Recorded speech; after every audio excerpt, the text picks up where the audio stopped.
The Nature of Human Brain Work. Joseph Dietzgen 1869. Introduction. Systematization is the essence and the general expression of the aggregate activity of science. Science seeks to classify and systematize the objects of the world for the understanding of our brain. The scientific understanding of a certain language, e.g., requires an orderly arrangement of that language in general categories and rules. The science of agriculture does not simply wish to produce a good crop of potatoes, but to find a system for the methods of cultivation and thus to furnish the knowledge by which success in cultivation can be determined beforehand. The practical result of all theory is to acquaint us with the system and method of its practice and thus to enable us to act in this world with a reasonable certainty of success. Experience is, of course, an indispensable condition for this purpose, but it alone is not sufficient. Only by means of empirically developed theories, by science, do we overcome the play of accident. Science gives us the conscious domination over things and unconditional security in handling them. No one individual can know everything. The capacity of the individual brain is no more adequate for the knowledge of everything that is necessary than the skill and strength of the individual's hands are sufficient to produce all he needs. Faith is indispensable to man, but only faith in that which others know, not in what they believe. Science is as much a social matter as material production. One for all and all for one. But just as there are some wants of the body which everyone has to satisfy by himself, so everyone has to know certain scientific facts which are not the prerogative of any special science. This is true of the faculty of human understanding. The knowledge and study of this theory cannot be left to any particular guild. Lassalle justly says, thinking itself has become a special trade in these days of division of labor, and it has fallen into the worst hands, those of our newspaper writers. He thus urges us not to acquiesce in this appropriation any longer, not to submit any more to the harangues of public opinion, but to resume thinking for ourselves. We may leave certain objects of scientific research to professionals, but general thought is a public matter which everyone should be required to attend to himself. If we could place this general work of thinking on a scientific basis, if we could find a theory of general thought, if we were able to discover the means by which reason arrives at understanding, if we could develop a method by which truth is produced scientifically, then we should acquire for science in general and for our individual faculty of judgment the same certainty of success which we already possess in special fields of science. Kant says, if it is not possible to harmonize the various cooperators on the question of the means by which their common aim is to be accomplished, then we may safely infer that such a study is not yet on the secure road of science, but will continue to grope in the dark.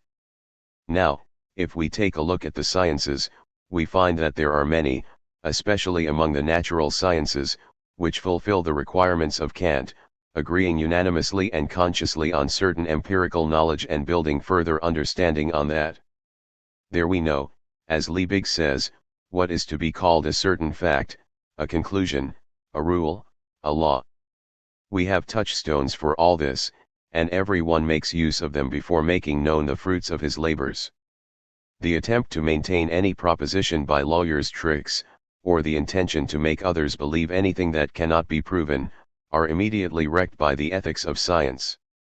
Not so in other fields, where concrete and material things are left behind and abstract, so-called philosophical, matters are taken up, as, for instance, questions of general conceptions of the world and of life, of beginning and end, of the semblance and the essence of things, of cause and effect, of matter and force, of might and right, of wisdom of life, of morality, religion, and politics. Here we find, instead of irrefutable proofs, mere lawyers' tricks, an absence of reliable knowledge, a mere groping amid contradictory opinions. And it is precisely the prominent authorities of natural science who show by their disagreements on such matters that they are mere tyros in philosophy. It follows, then, that the so-called ethics of science, the touchstones of which the boast is made that they never fail in determining what is knowledge and what is mere conjecture, are based on a purely instinctive practice, not on a conscious theory of understanding. Although our time excels in diligent scientific research, yet the numerous differences among scientists show that they are not capable of using their knowledge with a predetermined certainty of success.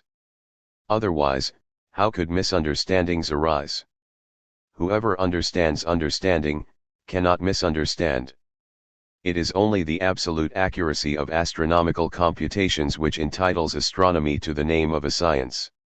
A man who can figure is at least enabled to test whether his computation is right or wrong. In the same way, the general understanding of the process of thought must furnish us with the touchstone by which we can distinguish between understanding and misunderstanding, knowledge and conjecture, truth and error, by general and irrefutable rules. Erring is human, but not scientific.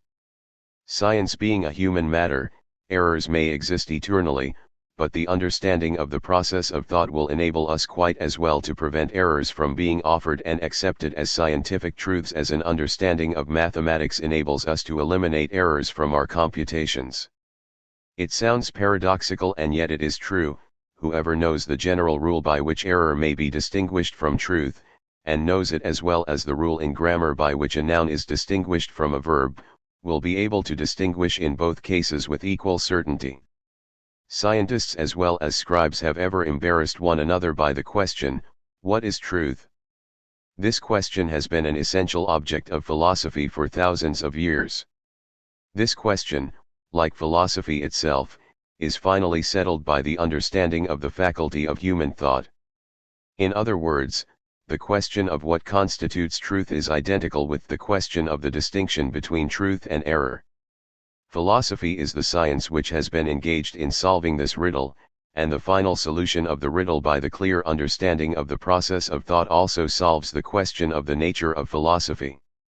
Hence a short glance at the nature and development of philosophy may well serve as an introduction to our study. As the word philosophy is connected with various meanings, I state at the outset that I am referring only to so-called speculative philosophy. I dispense with frequent quotations and notes of the sources of my knowledge, as anything that I may say in this respect is so well established that we can afford to discard all scientific bywork. If we apply the above-named test of Kant to speculative philosophy, it appears to be more the playground of different opinions than of science. The philosophical celebrities and classic authorities are not even in accord on the question, what is philosophy and what is its aim? For this reason, and in order not to increase the difference by adding my own opinion, I regard everything as philosophy that calls itself by that name, and we select from the voluminous literature of philosophy that which is common and general in all philosophers, without taking any notice of their special peculiarities. By this empirical method we find first of all that philosophy is originally not a specialized science working with other sciences, but a generic name for all knowledge, the essence of all science, just as art is the essence of the various arts. Whoever made knowledge, whoever made brain work his essential occupation, every thinker without regard to the contents of his thoughts, was originally a philosopher. But when with the progressive increase of human knowledge, the various departments detached themselves from the mother of all wisdom, especially since the origin of natural sciences, philosophy became known, not so much by its content as by its form. All other sciences are distinguished by their various objects, while philosophy is marked by its own method. Of course, it also has its object and purpose. It desires to understand the universal whole, the cosmos. But it is not this object, this aim, by which philosophy is characterized, it is rather the manner in which this object is accomplished. All other sciences occupy themselves with special things, and if they consider the universe at all, they do so only in its bearing on the special objects of their study, the parts of which the universe is composed. Alexander von Humboldt says in his introduction to his Cosmos that he is limiting himself to an empirical consideration, to a physical research, which seeks to elucidate the uniformity and unity by means of the great variety. And all inductive sciences arrive at general conclusions and conceptions only by way of their occupation with special and concrete things. For this reason they claim that their conclusions are based on facts. Speculative philosophy proceeds by the opposite method. Thought, the object of its study, may be some special question, yet it does not follow this up in the concrete. It rejects as fallacious the evidence of the senses, the physical experience gained by means of the eye and ear, hand, and brain, and limits itself to pure and absolutely abstract thought, in order to understand thus by the unit of human reason the multiplicity of the universe. In seeking for an answer to the question, what is philosophy? Which question we are specially discussing just now, speculative philosophy would not start out from its actual material form, from its wooden and pigskin volumes, from its great and small essays, in order to arrive at a conception of its object. On the contrary, the speculative philosopher turns to introspection and looks in the depths of his own mind for the true concept of philosophy. And by this standard he separates the impression of his senses into true or erroneous. This speculative method has hardly ever dealt in tangible things, unless we recognize this philosophical method in every unscientific concept of nature which populated the world with spooks. The rudiments of scientific speculation occasionally dealt with the course of the sun and the globe. But since inductive astronomy cultivates these fields with greater success, speculative philosophy limits itself entirely to abstract discussions. And in this line of research as well as in all others it is characterized by the production of its results out of the idea or the concept. For empirical science, for the inductive method, the multiplicity of experiences is the first basis, and thought the second. Speculative philosophy, on the other hand, seeks to arrive at scientific truth without the help of experience. It rejects the so-called transient facts as a foundation of philosophical understanding, and declares that it should be absolute, exalted above time and space.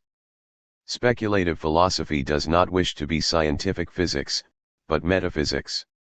It regards it as its task to find by pure reason, and without the assistance of experience, a system, a logic, or a theory of science, by which everything worth knowing is supposed to be reeled off logically and systematically, in about the same way in which we derive grammatically the various forms of a word from its root.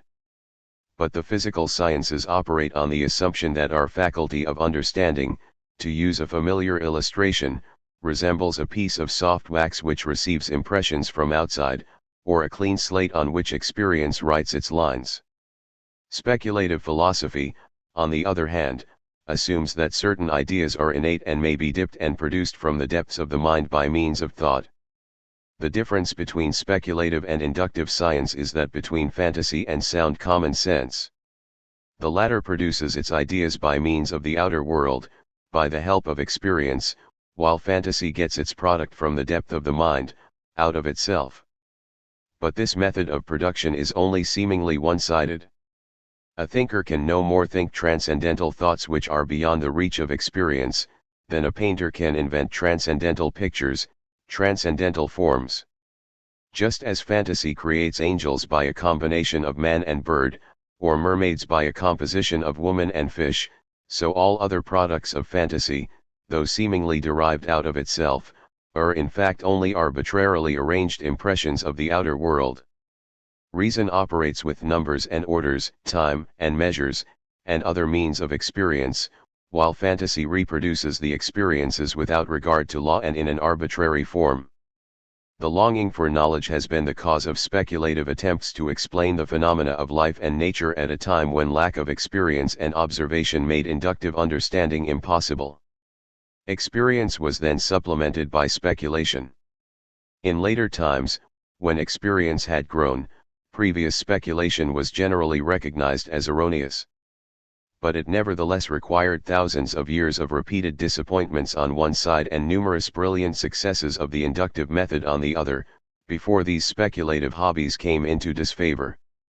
Fantasy has certainly a positive power, and speculative intuition, derived from analogy, very often precedes empirical and inductive understanding.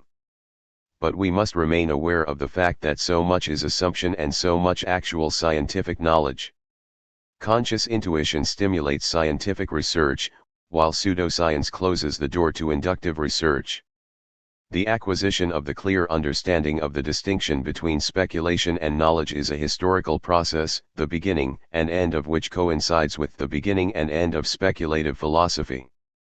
In ancient times, Common sense operated in common with fantasy, the inductive with the speculative method.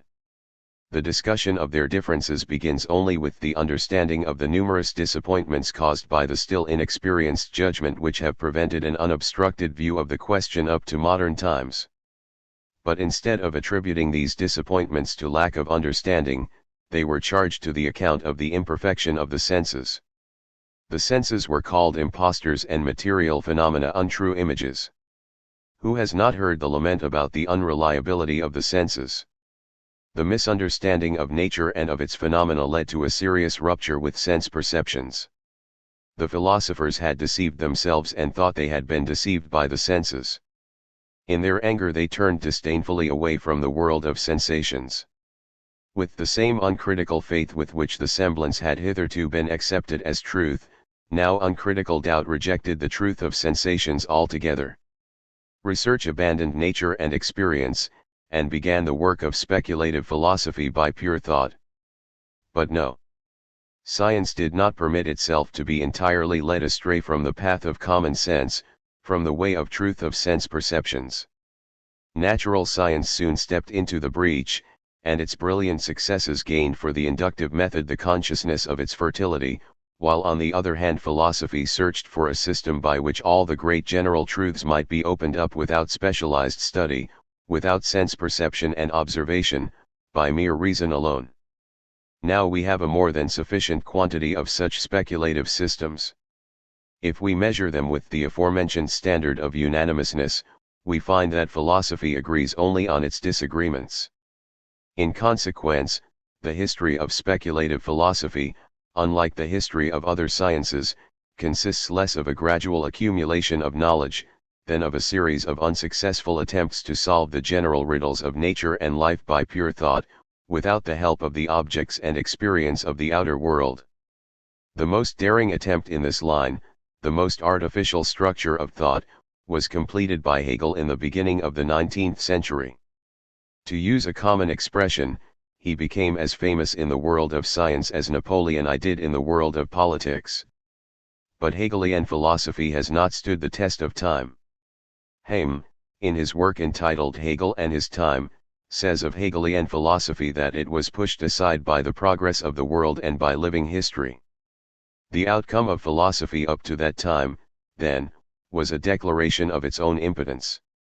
Nevertheless, we do not underestimate the fact that a work occupying the best brains for thousands of years surely contains some positive element. And in fact, speculative philosophy has a history, which is not merely a series of unsuccessful attempts, but also a living development. However, it is less the object of its study, less the logical world system, which developed, than its method. Every positive science has a material object, a beginning in the outer world, a premise on which its understanding is based. Every empirical science has for its fundament some material of the senses, some given object, on which its understanding is dependent, and thus it becomes impure. Speculative philosophy seeks a pure, absolute, understanding. It wishes to understand by pure reason, without any material, without any experience. It takes its departure from the enthusiastic conviction of the superiority of understanding and knowledge over experience gained by sense perceptions. For this reason it wishes to leave experience entirely aside in favor of absolutely pure understanding. Its object is truth, not concrete truth, not the truth of this or that thing, but truth in general, truth in itself. The speculative systems seek after an absolute beginning, an indubitably self-supporting starting point, from which they may determine the absolutely indubitable. The speculative systems are thus by their own mentality perfectly complete and self-sufficient systems.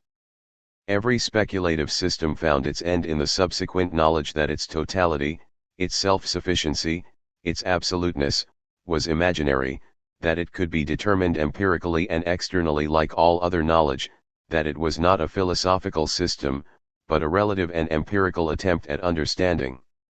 Speculation finally dissolved into the knowledge that understanding is by its very nature impure, that the organ of philosophy, the faculty of understanding cannot begin its studies without a given point of departure, that science is not absolutely superior to experience, but only so far as it can organize numerous experiences.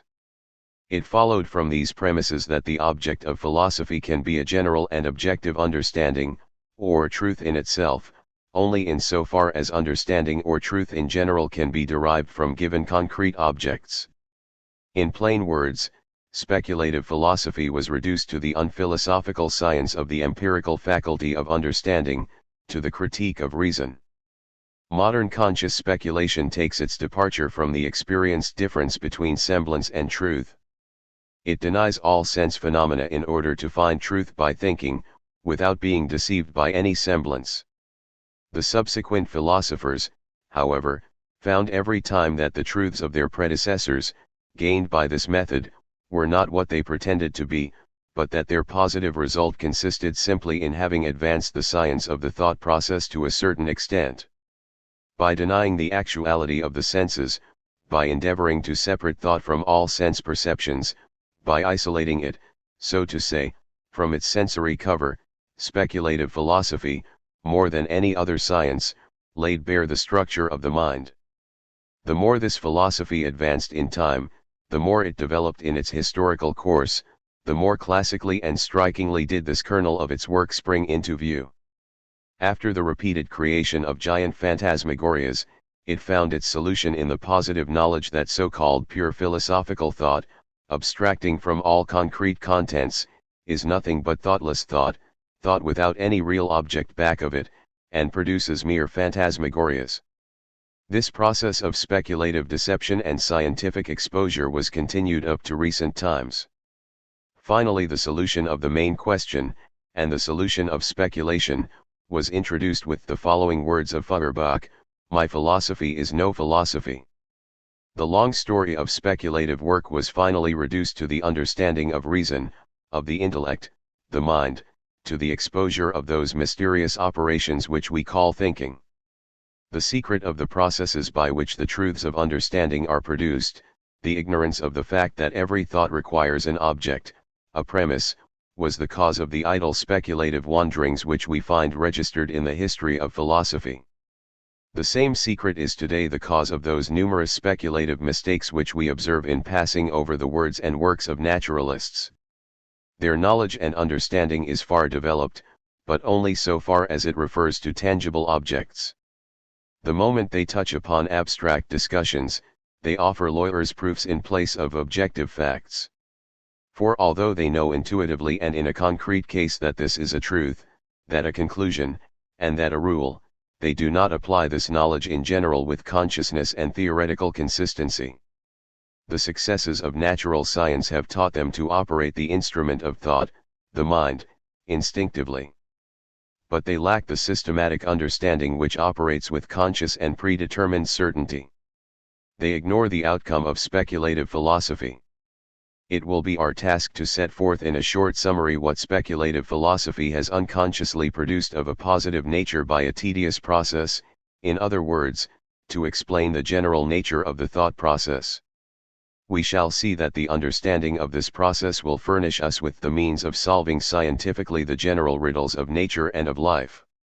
And thus we shall learn how that fundamental and systematic world conception is developed which was the long coveted goal of speculative philosophy. 2. Pure reason, or the faculty of thought in general. When speaking of food in general, we may mention fruits, cereals, vegetables, meat, and bread, and classify them all, in spite of their difference, under this one head. In the same way, we use, in this work, the terms reason, consciousness, intellect, knowledge, discernment, understanding, as referring to the same general thing. For we are discussing the general nature of the thought process rather than its special forms.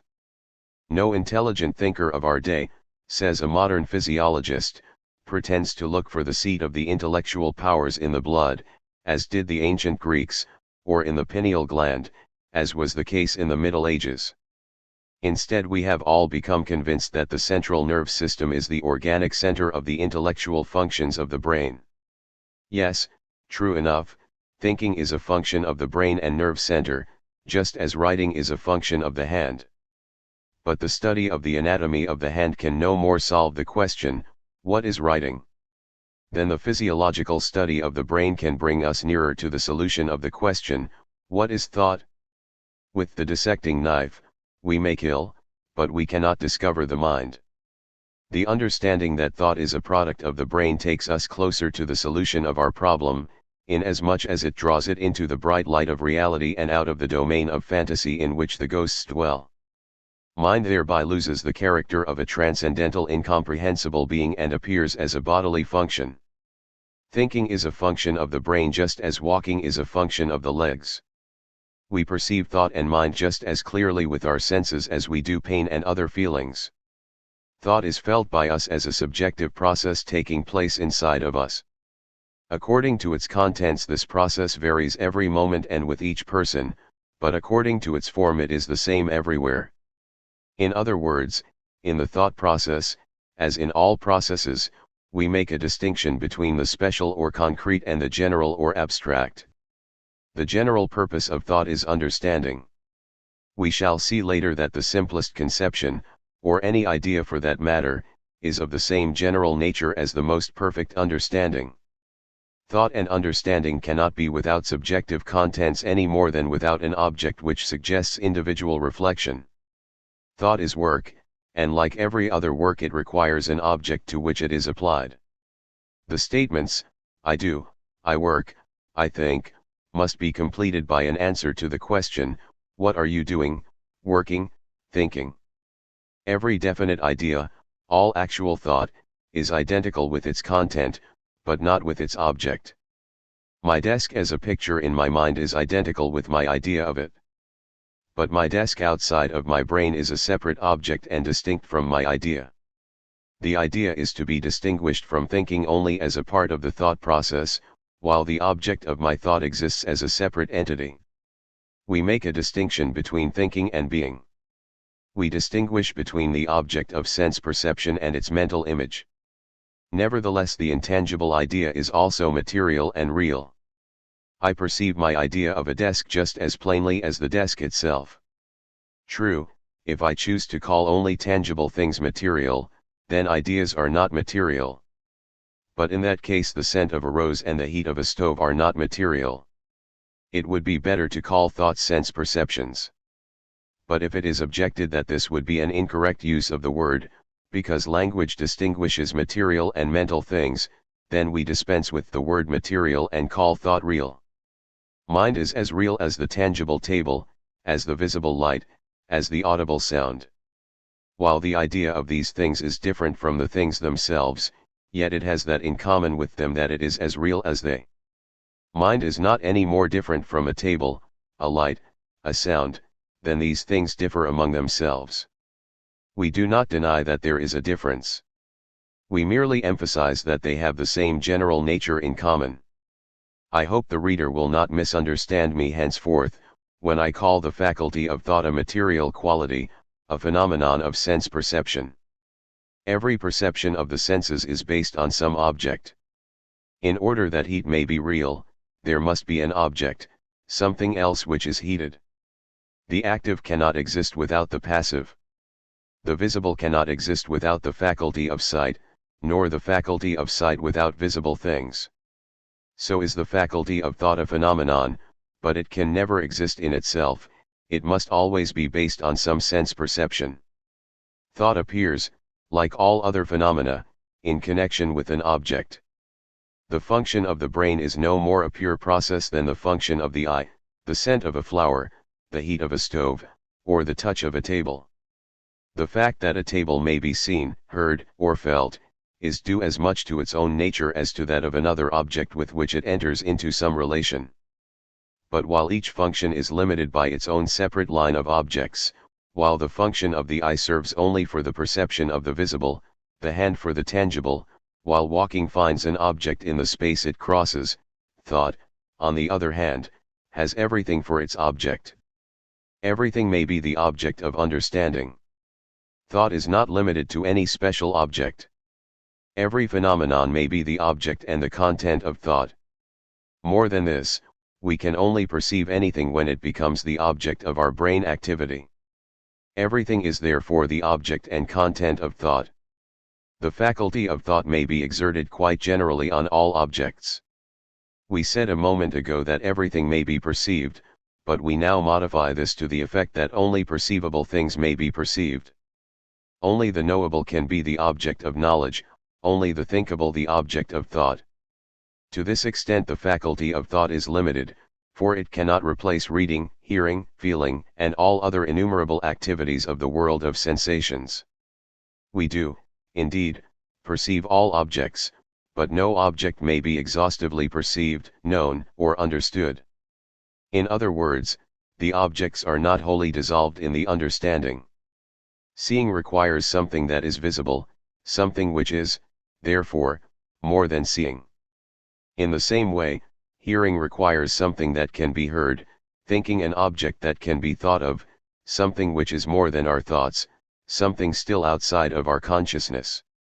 We shall learn later on how we arrive at the knowledge that we see, hear, feel, and think of objects, and not merely of subjective impressions. By means of thought we become aware of all things in a twofold manner, viz., outside in reality and inside in thought, in conception. It is easy to demonstrate that the things outside are different from the things in our thoughts. In their actual form, in their real dimensions, they cannot enter into our heads. Our brain does not assimilate the things themselves, but only their images, their general outlines. The imagined tree is only a general object. The real tree is different from any other. And though I may have a picture of some special tree in my head, yet the real tree is still as different from its conception as the special is different from the general. The infinite variety of things, the innumerable wealth of their properties, has no room in our heads. I repeat, then, that we become aware of the outer world in a twofold way, viz., in a concrete, tangible, manifold form, and in an abstract form, which is mental and unitary. To our senses the world appears as a variety of forms. Our brains combine them as a unit. And what is true of the world, holds good of every one of its parts. A sense-perceived unit is a nonentity.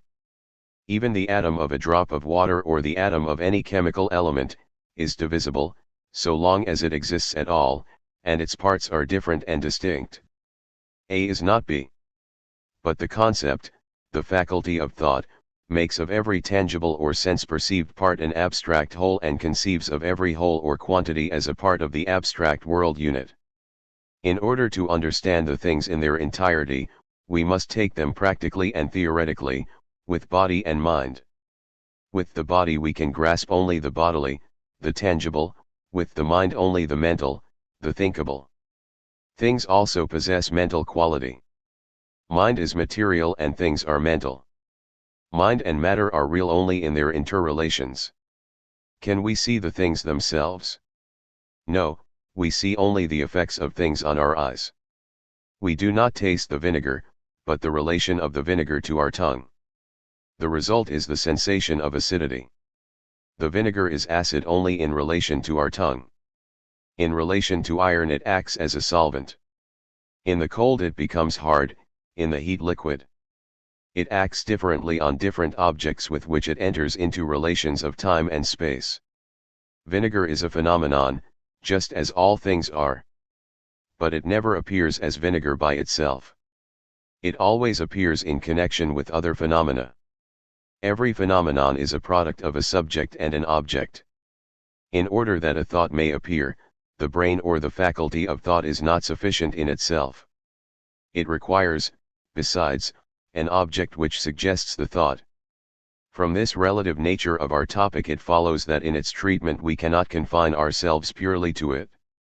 Since reason, or the faculty of thought, never appears by itself, but always in connection with other things, we are continually compelled to pass from the faculty of thought to other things, which are its objects, and to treat of their connections. Just as the sight does not see the tree, but only that which is visible of the tree, so does the faculty of thought assimilate only the perceivable image of an object, not the object itself. A thought is a child begotten by the function of the brain in communion with some object. In a thought is crystallized on one side the subjective faculty of thought, and on the other the perceivable nature of an object. Every function of the mind presupposes some object by which it is caused and the spiritual image of which it is. Or vice versa, the spiritual content of the mind is derived from some object which has its own existence and which is either seen or heard, or smelled, or tasted, or felt, in short, experienced. Referring back to the statement that seeing is limited to the visible qualities of some object, hearing to its audible qualities, etc., while the faculty of thought has everything for its object, we now understand this to mean that all objects have certain innumerable, but concrete, qualities which are perceptible by our senses, and in addition thereto the general spiritual quality of being thought of, understood, in short, of being the object of our faculty of thought. This mode of classifying all objects applies also to the faculty of thought itself. The spirit, or mind, is a bodily function connected with the senses which appear in various forms. Mind is thought generated at different times in different brains by different objects through the instrumentality of the senses. We may choose this mind as the object of special thought the same as all other things. Considered as an object, mind is a many-sided and sense-perceived fact which in connection with a special function of the brain generates the general concept of mind as the content of this special thought process. The object of thought is distinguished from its contents in the same way in which every object is distinguished from its mental image. The different kinds of motion perceived by the help of the senses are the object of a certain thought process and supply to it the idea of motion. It is easier to understand that the mental image of some object perceived by the senses has a father and a mother, being begotten by our faculty of thought by means of some sense-perceived object, than it is to grasp the existence of that trinity which is born when our present thought experiences its own existence and thus creates a conception of its own self. This has the appearance of moving around in a circle. The object, the content, and the function of thought apparently coincide. Reason deals with itself, considers itself as an object and is its own content. But nevertheless the distinction between an object and its concept, though less evident, is just as actual as in other cases. It is only the habit of regarding matter and mind as fundamentally different things which conceals this truth. The necessity to make a distinction compels us everywhere to discriminate between the object of sense perception and its mental concept. We are forced to do the same in the case of the faculty of thought, and thus we find it necessary to give the name of mind to this special object of our sense perceptions. Such an ambiguity of terms cannot be entirely avoided in any science. A reader who does not cling to words, but rather seeks to grasp the meaning, will easily realize that the difference between being and thinking applies also to the faculty of thought, that the fact of understanding is different from the understanding of understanding. And since the understanding of understanding is again another fact, it will be permitted to call all spiritual things facts or sense perceptions. Reason, or the faculty of thought, is therefore not a mystical object which produces the individual thought. On the contrary, it is a fact that certain individual thoughts are the product of perception gained in contact with certain objects and that these in connection with a certain brain operation produce the concept of reason. Reason as well as all other things of which we become aware has a twofold existence, one as a phenomenon or sense perception, the other as a concept. The concept of anything presupposes a certain sense perception of that thing, and so does the concept of reason. Since all men think as a matter of fact, every one has himself perceived reason as a part of reality, as a phenomenon, sense perception, or fact. Our object, reason, by virtue of the fact that it partakes of the nature of the senses, has the faculty of transforming the speculative method, which tries to dip understanding out of the depths of the spirit without the help of sense perception, into the inductive method, and vice versa of transforming the inductive method, which desires to arrive at conclusions, concepts, or understanding exclusively by means of sense perception, into the speculative method, by virtue of its simultaneous spiritual nature. Our problem is to analyze the concept of thought, or of the faculty of thought, or of reason, of knowing, of science, by means of thought. To produce thoughts and to analyze them is the same thing inasmuch as both actions are functions of the brain. Both have the same nature. But they are different to the same extent that instinct differs from consciousness. Man does not think originally because he wants to, but because he must. Ideas are produced instinctively, involuntarily. In order to become fully aware of them, to place them within the grasp of knowing and willing, we must analyze them. From the experience of walking, for instance, we derive the idea of walking. To analyze this idea means to solve the question, what is walking generally considered, what is the general nature of walking? We may answer, walking is a rhythmical motion from one place to another, and thus we raise the instinctive idea to the position of a conscious analyzed idea. An object is not consciously, theoretically, understood, until it has been analyzed. In examining what elements constitute the concept of walking, we find that the general attribute of that experience which we agree in calling walking is a rhythmical motion. In actual experience steps may be long or short, may be taken by 2 feet or by more, in brief may be varied. But as a concept walking is simply a rhythmical motion, and the analysis of this concept furnishes us with the conscious understanding of this fact. The concept of light existed long before science analyzed it, before it was understood that undulations of the ether form the elements which constitute the concept of light. Instinctive and analytical ideas differ in the same way in which the thoughts of everyday life differ from the thoughts of science. The analysis of any idea and the theoretical analysis of any object, or of the thing which suggested the idea, is one and the same. Every idea corresponds to some real object. Ludwig Feuerbach has demonstrated that even the concepts of God and immortality are reflections of real objects which can be perceived by the senses. For the purpose of analyzing such ideas as animal, light, friendship, man, etc., the phenomena, the objects, such as animals, friendships, men, and lights, are analyzed. The object which serves for the analysis of the concept animal is no more any single animal, than the object of the concept light is any single light. These concepts comprise classes, things in general, and therefore the question, or the analysis, of what constitutes the animal, the light, friendship, must not deal with any concrete, but with the abstract elements of the whole class. The fact that the analysis of a concept and the analysis of its object appear as 2 different things is due to our faculty of being able to separate things into 2 parts, viz., into a practical, tangible, perceptible, concrete thing and into a theoretical mental, thinkable, general thing. The practical analysis is the premise of the theoretical analysis. The individually perceptible animals serve us as a basis for the analysis of the animal concept, the individually experienced friendships as the basis for the analysis of the concept of friendship. Every idea corresponds to an object which may be practically separated into its component parts. To analyze a concept is equivalent, therefore, to analyzing a previously experienced object by theoretical means. The analysis of a concept consists in the understanding of the common or general faculties of the concrete parts of the analyzed object. That which is common to the various modes of walking, the rhythmical motion, constitutes the concept of walking. That which is common to the various manifestations of light constitutes the concept of light. A chemical factory analyzes objects for the purpose of obtaining chemicals, while science analyzes them for the purpose of obtaining their concepts.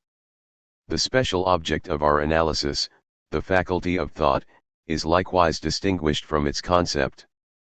But in order to be able to analyze this concept, we must analyze the object. It cannot be analyzed chemically, for not everything is a matter of chemistry, but it may be analyzed theoretically or scientifically. As we have already stated, the science of understanding deals with all objects. But all objects which the science may wish to analyze theoretically, must first be handled practically. According to their special natures, they must either be handled in various ways, or carefully inspected, or scrutinized by intent listening. In short, they must be thoroughly experienced in some way. It is a fact of experience that men think. The object or suggestion is furnished by facts, and we then derive the concept instinctively. Thus, to analyze the faculty of thought means to find that which is common or general to the various personal and temporary processes of thought. In order to follow this study by the methods of natural science, we require neither physical instruments nor chemical reagents. The sense perception which is indispensable for every scientific understanding, is so to say present in this case a priori, without further experience. Every one possesses the object of our study, the fact of thought faculty and its experience, in the memories of himself or herself. We have seen that thought, like any other activity as well as its scientific analysis, is everywhere developing the general or abstract out of particular and concrete sense perceptions. We now express this in the following words: the common feature of all separate thought processes consists in their seeking the general character or unity which is common to all objects experienced in their manifold variety by sense perceptions. The general element which is common to the different animals, or to the different manifestations of light, is that which constitutes the general animal or light concept. The general is the nature of all concepts, of all understanding, all science, all thought processes. Thus we arrive at the understanding that the analysis of the faculty of thought reveals its nature of finding that which is general and common to concrete and distinct things. The eye studies the visible, the ear the audible, and our brain that which is generally conceivable. We have seen that thought, like any other activity, requires an object, that it is unlimited in the choice of its objects, because all things may become the objects of thought, that these objects are perceived in manifold forms by various senses, and that they are transformed into simple ideas by extricating that which they possess in common, which is similar, which is general in them. If we apply this experienced understanding of the general method of thought processes to our special object, the faculty of thought, we realize that we have thus solved our problem, because all we were looking for was the general method of the thought process. If the development of the general out of the concrete constitutes the general method by which reason arrives at understanding, then we have fully grasped reason as the faculty of deriving the general out of the concrete. Thinking is a physical process, and it cannot exist or produce anything without materials any more than any other process of labor. My thought requires some material which can be thought of. This material is furnished by the phenomena of nature and life. These are the concrete things. In claiming that the universe, or all things, may be the object of thought, we simply mean that the materials of the thought process, the objects of the mind, are infinite in quantity and quality. The materials which the universe furnishes for our thought are as infinite as space, as eternal as time, and as absolutely manifold as the nature of these two forms of being. The faculty of thought is a universal faculty in so far as it enters into relations with all things, all substances, all phenomena, and thus generates thought. But it is not absolute, since it requires for its existence and action the previous presence of matter. Matter is the boundary, beyond which the mind cannot pass. Matter furnishes the background for the illumination of the mind, but is not consumed in this illumination. Mind is a product of matter, but matter is more than a product of mind, being perceived also through the five senses and thus brought to our notice. We call real, objective products, or things themselves, only such products as are revealed to us simultaneously by the senses and the mind. Reason is a real thing only in so far as it is perceived by the senses. The perceptible actions of reason are revealed in the brain of man as well as in the world outside of it. For are not the effects tangible by which reason transforms nature and life? We see the successes of science with our eyes and grasp them with our hands. It is true that science or reason cannot produce such material effects out of themselves. The world of sense perceptions, the objects outside of the human brain, must be given. But what thing is there that has any effects in itself? In order that light may shine, that the sun may warm, and revolve in its course, there must be space and other things which may be lighted and warmed and passed. In order that my table may have color, there must be light and eyes. And everything else which my table is besides, it can be only in contact with other things. Its being is just as manifold as those various contacts or relations. In short, the world consists only in its interrelations. Anything that is torn out of its relations with the world ceases to exist. A thing is anything in itself only because it is something for other things, by acting or appearing in connection with something else. If we wish to regard the world in the light of the thing itself, we shall easily see that the world itself and the world as it appears, the world of phenomena, differ only in the same way in which the whole differs from its component parts. The world itself is nothing else but the sum total of its phenomena.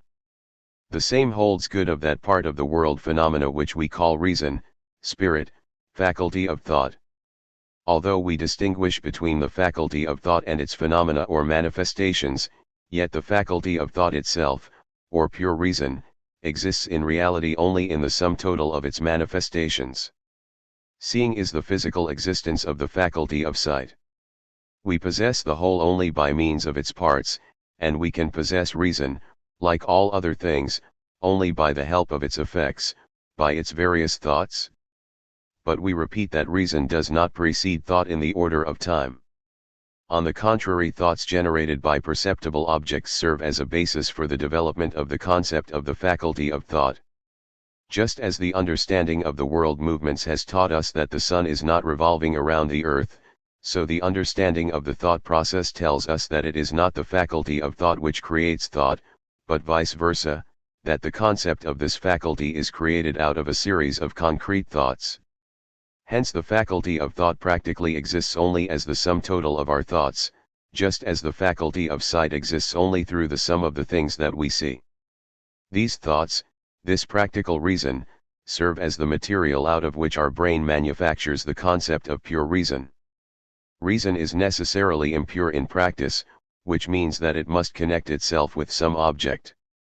Pure reason, or abstract reason without any special content, cannot be anything else but the general characteristic of all concrete reasoning processes. We possess this general nature of reason in two ways: in an impure state, that is as practical and concrete phenomenon, consisting of the sum of our real perceptions, and in a pure state, that is theoretically or abstractly, in the concept. The phenomenon of reason is distinguished from reason itself just as the real animals are distinguished from the concept of the animal. Every actual reasoning process is based on some real object which has many qualities like all things in nature. The faculty of thought extracts from this many-sided object those properties which are general or common with it. A mouse and an elephant, as the objects of our reasoning activity, lose their differences in the general animal concept. Such a concept combines many things under one uniform point of view, it develops one general idea out of many concrete things. Since understanding is the general or common quality of all reasoning processes, it follows that reason in general, or the general nature of the reasoning process, consists in abstracting the general ideal character from any concrete thing perceptible by the help of the senses. Reason being unable to exist without some objects outside of itself, it is understood that we can perceive pure reason, or reason itself, only by its practical manifestations. We cannot find reason without objects outside of it with which it comes in contact and produces thought, any more than we can find any eyes without light. And the manifestations of reason are as varied as the objects which supply its material. It is plain, then, that reason has no separate existence in itself, but that on the contrary the concept of reason is formed out of the material supplied by the senses. Mental processes appear only in connection with perceptible phenomena. These processes are themselves phenomena of sense perception which, in connection with the brain process, produce the concept of the faculty of thought itself. If we analyze this concept, we find that pure reason consists in the activity of producing general ideas out of concrete materials, which include so-called immaterial thoughts. In other words, reason may be characterized as an activity which seeks for unity in every multiplicity and equalizes all contrasts whether it deals with the many different sides and parts of one or of more objects. All these different statements describe the same thing in different words, so that the reader may not cling to the empty word, but grasp the living concept, the manifold object, in its general nature. Reason, we said, exists in a pure state as the development of the general out of the special, of the abstract out of concrete sense perceptions. This is the whole content of pure reason, of scientific understanding, of consciousness. And by the terms pure and whole we simply indicate that we mean the general content of the various thought processes, the general form of reason. Apart from this general abstract form, reason, like all other things, has also its concrete, special, sense form which we perceive directly through our experience. Hence our entire process of consciousness consists in the experience of the senses, that is in the physical process, and its understanding. Understanding is the general reflection of any object. Consciousness, as the Latin root of the word indicates, is the knowledge of being in existence. It is a form, or a quality, of existence which differs from other forms of being in that it is aware of its existence. Quality cannot be explained, but must be experienced. We know by experience that consciousness includes along with the knowledge of being in existence the difference and contradiction between subject and object, thinking and being, between form and content, between phenomenon and essential thing, between attribute and substance, between the general and the concrete.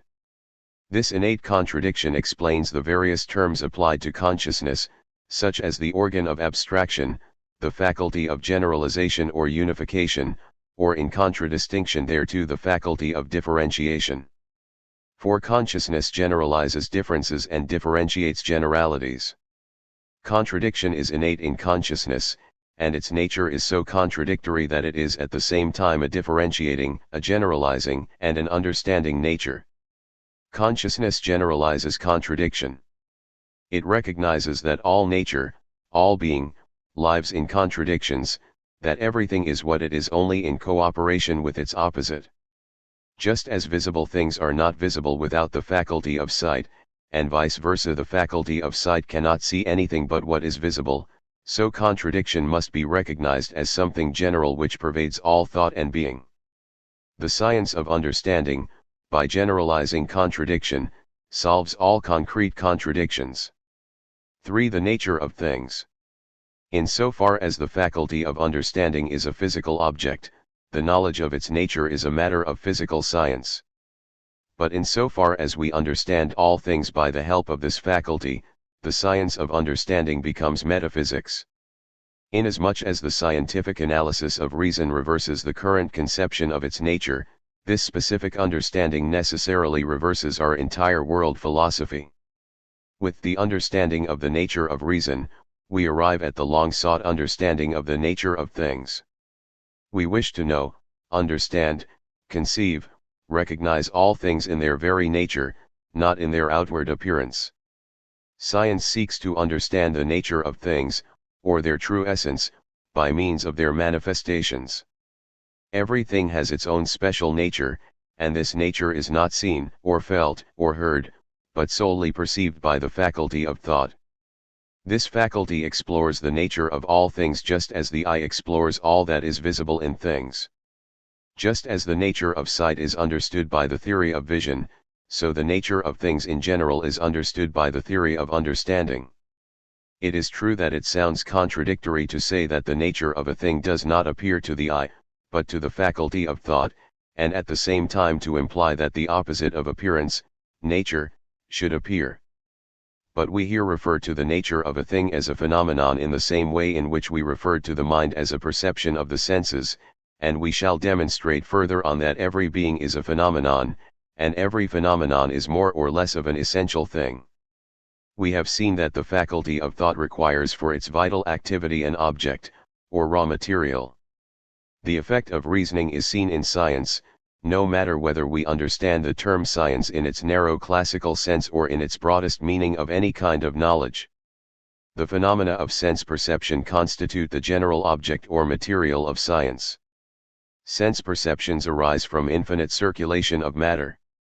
The universe and all things in it consist of transformations of matter which take place simultaneously and consecutively in space and time. The universe is in every place and at any time itself, new, and present for the first time. It arises and passes away, passes and arises under our very hands. Nothing remains the same, only the infinite change is constant, and even the change varies. Every particle of time and space brings new changes. It is true that the materialist believes in the permanency, eternity, indestructibility of matter. He teaches us that not the smallest particle of matter has ever been lost in the world, that matter simply changes its forms eternally, but that its nature lasts indestructibly through all eternity. And yet, in spite of all distinctions between matter itself and its perishable form, the materialist is on the other hand more inclined than anyone else to dwell on the identity of matter and its forms. Inasmuch as the materialist speaks ironically of formless matter and matterless forms, in the same breath with perishable forms of imperishable matter, it is plain that materialism is not informed any more than idealism as to the relation of content to form, of a phenomenon to the essential nature of its subject. Where do we find such eternal, imperishable, formless matter? In the world of sense perceptions we never meet anything but forms of perishable matter. It is true that there is matter everywhere. Wherever anything passes away, something new instantly arises. But nowhere has any homogeneous, unchangeable matter enduring without any form, ever been discovered.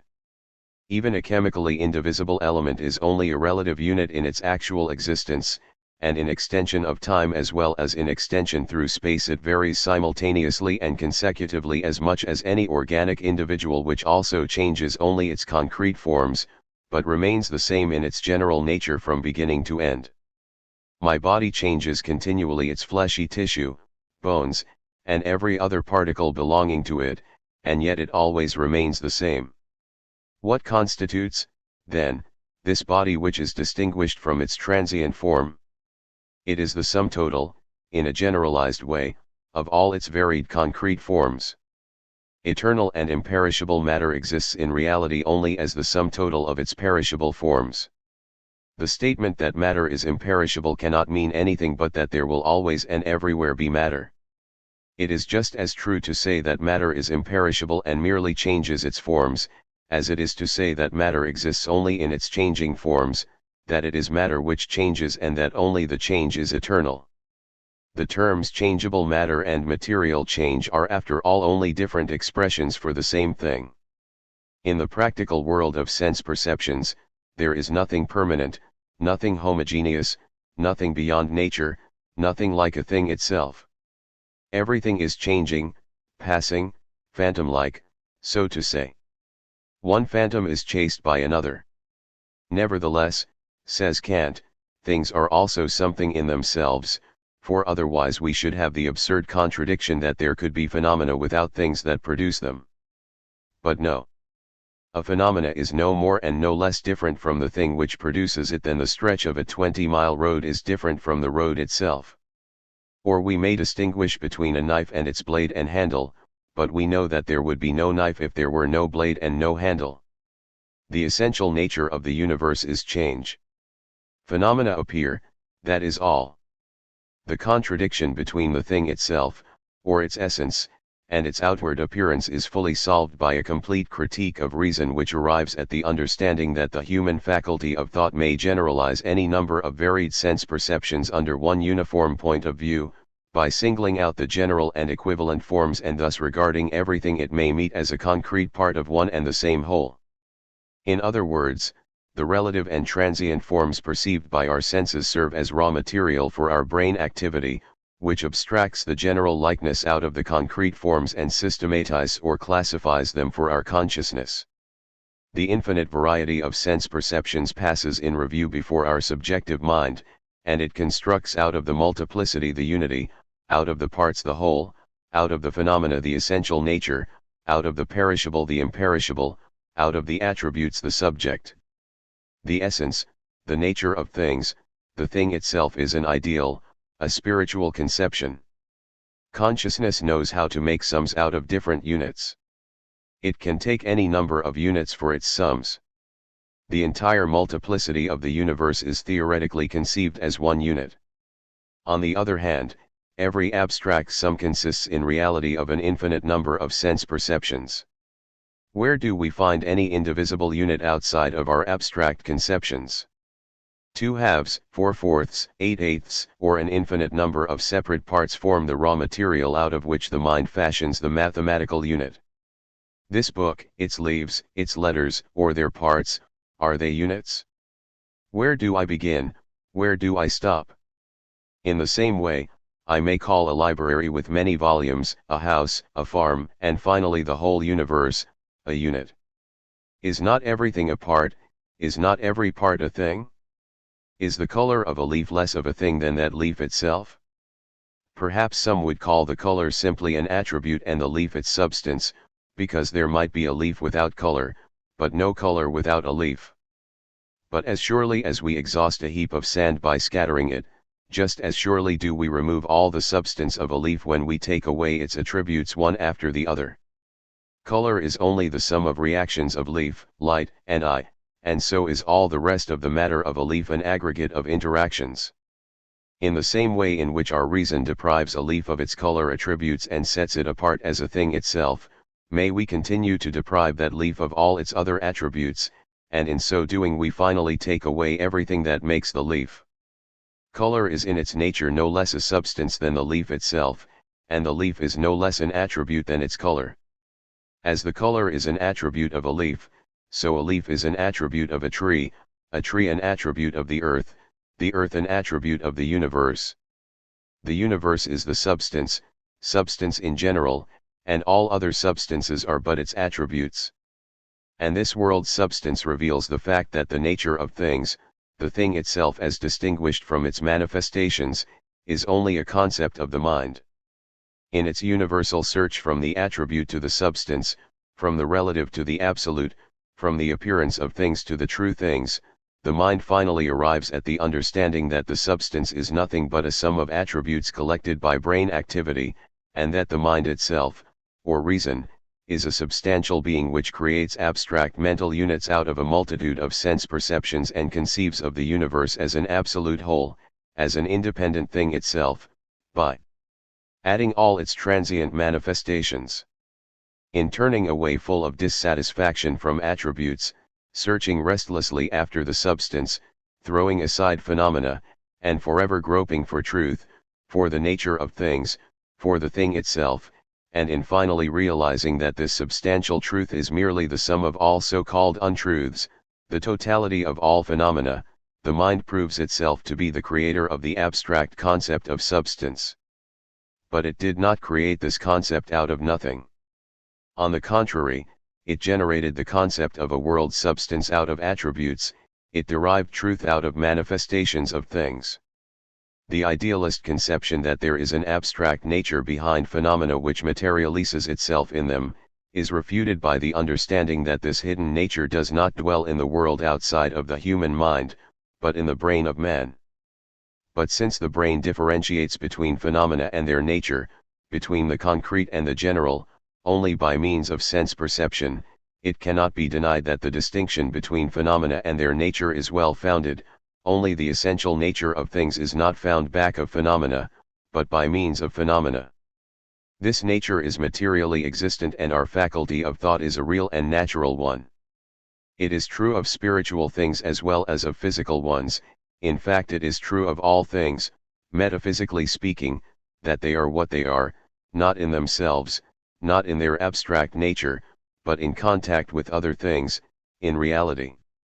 In this sense one might say that things are not what they seem, but manifest themselves because they are existent, and they manifest themselves in as many different ways as there are other things with which they enter into relations of time and space. But the statement that things are not what they seem requires, in order to be rightly understood, the modification that whatever manifests itself, exists in nature, and its existence is limited by its manifestations. We cannot perceive heat itself, says a book on physics written by Professor Kopp, we merely conclude from its manifestations that it is present in nature. Thus reasons a naturalist who seeks to understand a thing by practical and diligent study of its manifestations, but who seeks refuge in the speculative belief in a hidden thing itself whenever a lack of understanding of the fundamentals of logic embarrasses him. We, on the contrary, conclude that there is no such thing as heat itself, since it cannot be found in nature, and we conceive of heat as effects of matter which the human brain translated into the conception of heat itself. Because science was, perhaps, as yet unable to analyze this conception, the professor says we cannot perceive the natural object which gives rise to this conception. Heat itself is simply composed of the sum total of its manifold effects, and there is nothing else to it. The faculty of thought generalizes this variety of effects under the concept of heat in general. The analysis of this conception, the discovery of the general character of the various manifestations of heat, is the function of inductive science. But the conception of heat separated from its effects is a speculative idea, similar to Lichtenberg's knife without handle and blade. The faculty of thought in touch with sense perceptions produces the nature of things. But it produces them no more independently of things outside than do the eye, the ear, or any other sense of man. It is not the things themselves which we see or feel, but their effects on our eyes, hands, etc. The faculty of reason to generalize different perceptions of the eye permits us to distinguish between concrete sights and sight in general. The faculty of thought conceives of any concrete sight as an object of sight in general. It furthermore distinguishes between subjective and objective sight perceptions, the latter being sights which are visible not alone to the individual eye, but to eyesight in general. Even the visions of a spiritualist, or such subjective impressions as forked lightning, circles of fire, caused by excited blood of closed eyes, serve as objects for the critical consciousness. A glittering object revealed by bright sunlight miles away is no more and no less tangible in substance, no more and no less true, than any optical illusion. A man whose ear is tingling hears something, though it is not the tinkling of bells. Every sense perception is an object, and every object is a sense perception. The object of any subjective mind is a passing manifestation, and every objective perception is but a perishable subject. The object of observation may exist in a more tangible, less approachable, more stable, or more general form, but it is not a thing itself.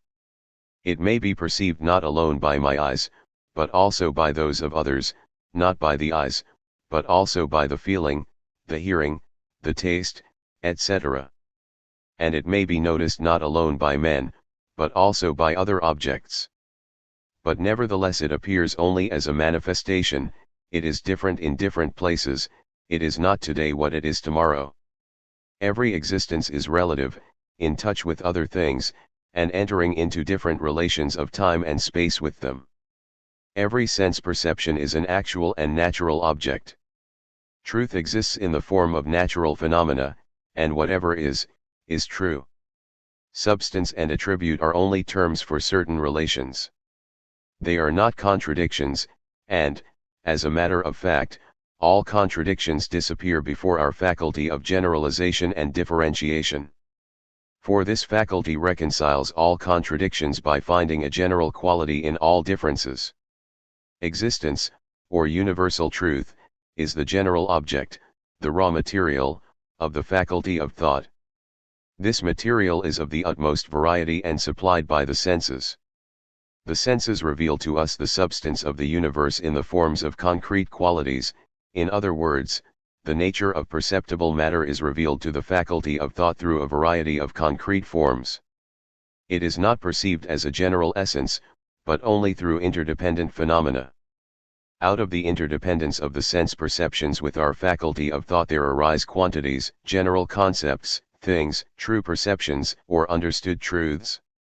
Essence and truth are two terms for the same thing. Truth, or the essence and nature of things, is a theoretical concept. As we have seen, we receive impressions of things in two ways, viz., a sense impression and a mental impression, the one practical, the other theoretical. Practice furnishes us with the sense impression, theory with the mental nature of things. Practice is the premise of theory, sense perception the premise of the nature which is also called the truth. The same truth manifests itself in practice either simultaneously or consecutively in the same place or in different places. It exists theoretically as a homogeneous conception. Practice, phenomena, sense perceptions, are absolute qualities, that is to say they have no quantitative limitation, they are not restricted by time or space.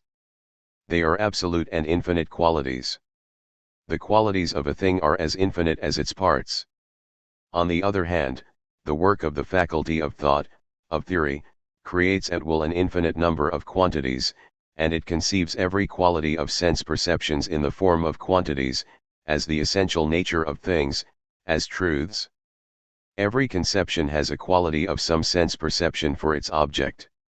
Every object can be conceived by the faculty of thought only as a quantitative unit, as true nature, as truth. The faculty of thought produces in contact with sense perceptions that which manifests itself as true nature, as a general truth. A primitive concept accomplishes this at first only instinctively, while a scientific concept is a conscious and voluntary repetition of this primitive act. Scientific understanding wanting to know an object, such as for instance heat, is not hunting after the phenomena themselves. It does not aim to see or hear how heat melts iron or wax, how it benefits in one case or injures in another, how it makes eggs solid or ice liquid, nor does it concern itself with the difference between the heat of an animal, of the sun, or of a stove. All these things are from the point of view of the faculty of understanding, only effects, phenomena, qualities.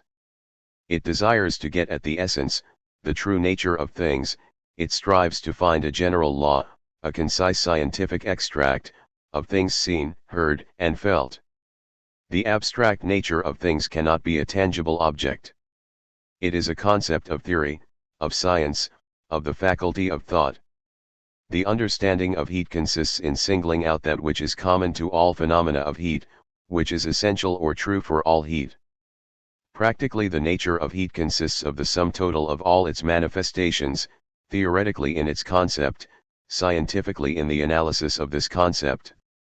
To analyze the concept of heat means to ascertain that which is common to all manifestations of heat. The general nature of the thing is its true nature, the general quality its true quality. We define rain more truly as being wet than as being fertilizing, because it gives moisture wherever it falls, while it fertilizes only under certain circumstances and in certain places. My true friend is one who is constant and loyal to me all my life under all circumstances.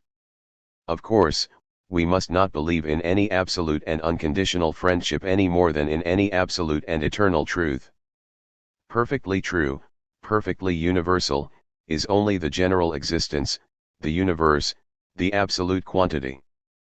But the real world is absolutely relative, absolutely perishable, an infinity of manifestations, an infinity of qualities. All truths are simply parts of this world, partial truths. Semblance and truth flow dialectically into one another like hard and soft, good and bad, right and wrong, but at the same time they remain different. Even though I know that there is no rain which is fertile in itself, and no friend who is true in an absolute sense, I may nevertheless refer to a certain rain as fertile in relation to certain crops, and I may distinguish between my more or less true friends. The universe is the truth. The universe is that which is universal, that is, things which exist and are perceived. The general mark of truth is existence, because universal existence is truth. Now, existence is not a general abstraction, but a reality in the concrete form of sense perceptions. The world of sense perceptions has its true and perceptible existence in the passing and manifold manifestations of nature and life. Therefore all manifestations are recognized as relative truths, all truths as concrete and temporal manifestations. The manifestation of practice is considered as a truth in theory, and vice versa, the truth of theory is manifested in practice. Opposites are mutually relative. Truth and error differ only comparatively, in volume of degree, like being and seeming, life and death, light and dark, like all other opposites in the world. It is a matter of course that all things of this world are worldly, consequently are of the same matter, the same nature, the same family, the same quality. In other words, every volume of perceptible manifestation forms in contact with the human faculty of thought a being, a truth, a general thing. For our consciousness, every particle of dust as well as every dust cloud, or any other mass of material manifestations, is on the one hand an abstract thing in itself, and on the other a passing phenomenon of the absolute object, the universe. Inside of this universe the various manifestations are systematized or generalized at will and on purpose by means of our mind. The chemical element is as much a many-sided system as the organic cell or the whole vegetable kingdom. The smallest and the largest being is divided into individuals, species, families, classes, etc.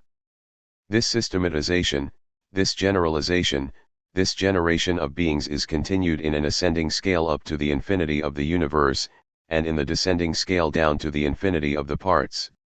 In the eyes of the faculty of thought all qualities become abstract things, all things relative qualities. Everything, every sense perception, no matter how subjective or short-lived it may be, is true, is a certain part of truth. In other words, the truth exists, not only in the general existence, but every concrete existence has also its own distinct generality or truth. Every object, whether it be a mere passing idea, or a volatile scent, or some tangible matter, constitutes a sum of manifold phenomena.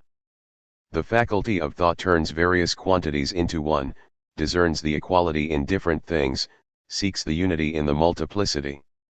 Mind and matter have at least actual existence in common.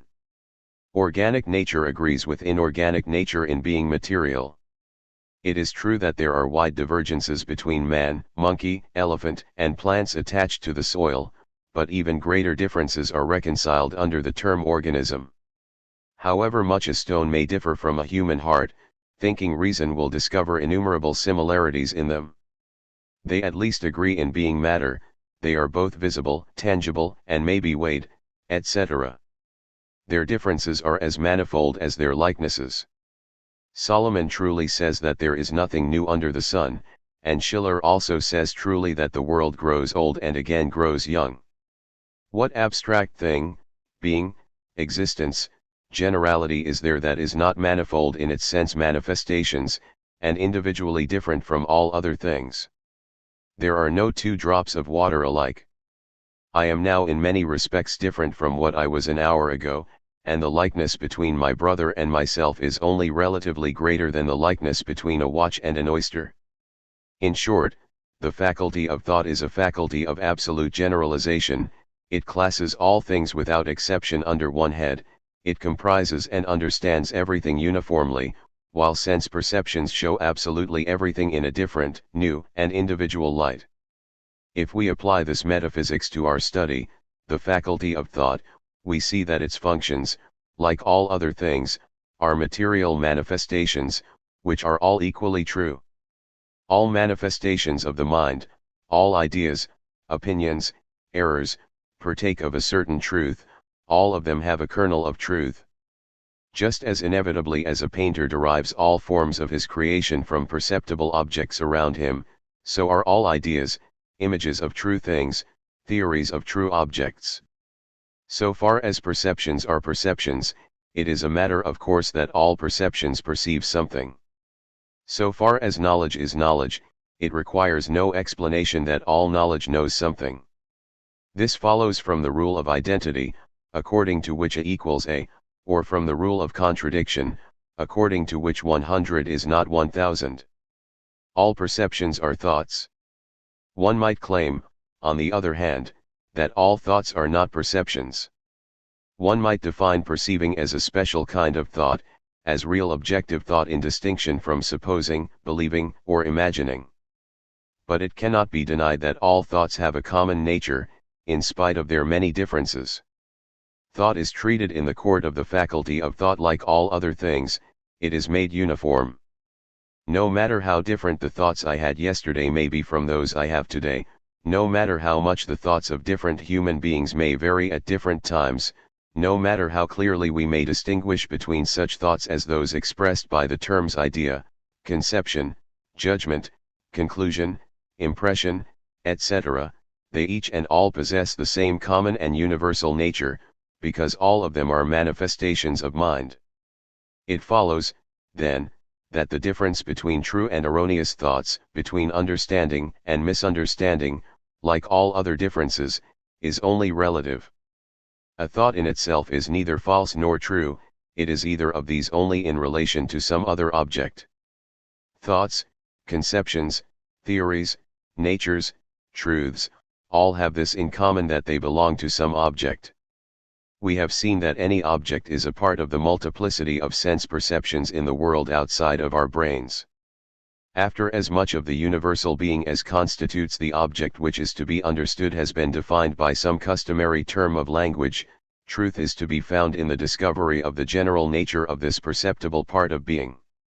The perceptible parts of being which constitute the things of this world have not only a semblance and manifestation, but also a true nature which is given by means of their manifestation. The nature of things is as infinite in number as the world of sense perceptions is infinitely divisible in space and time.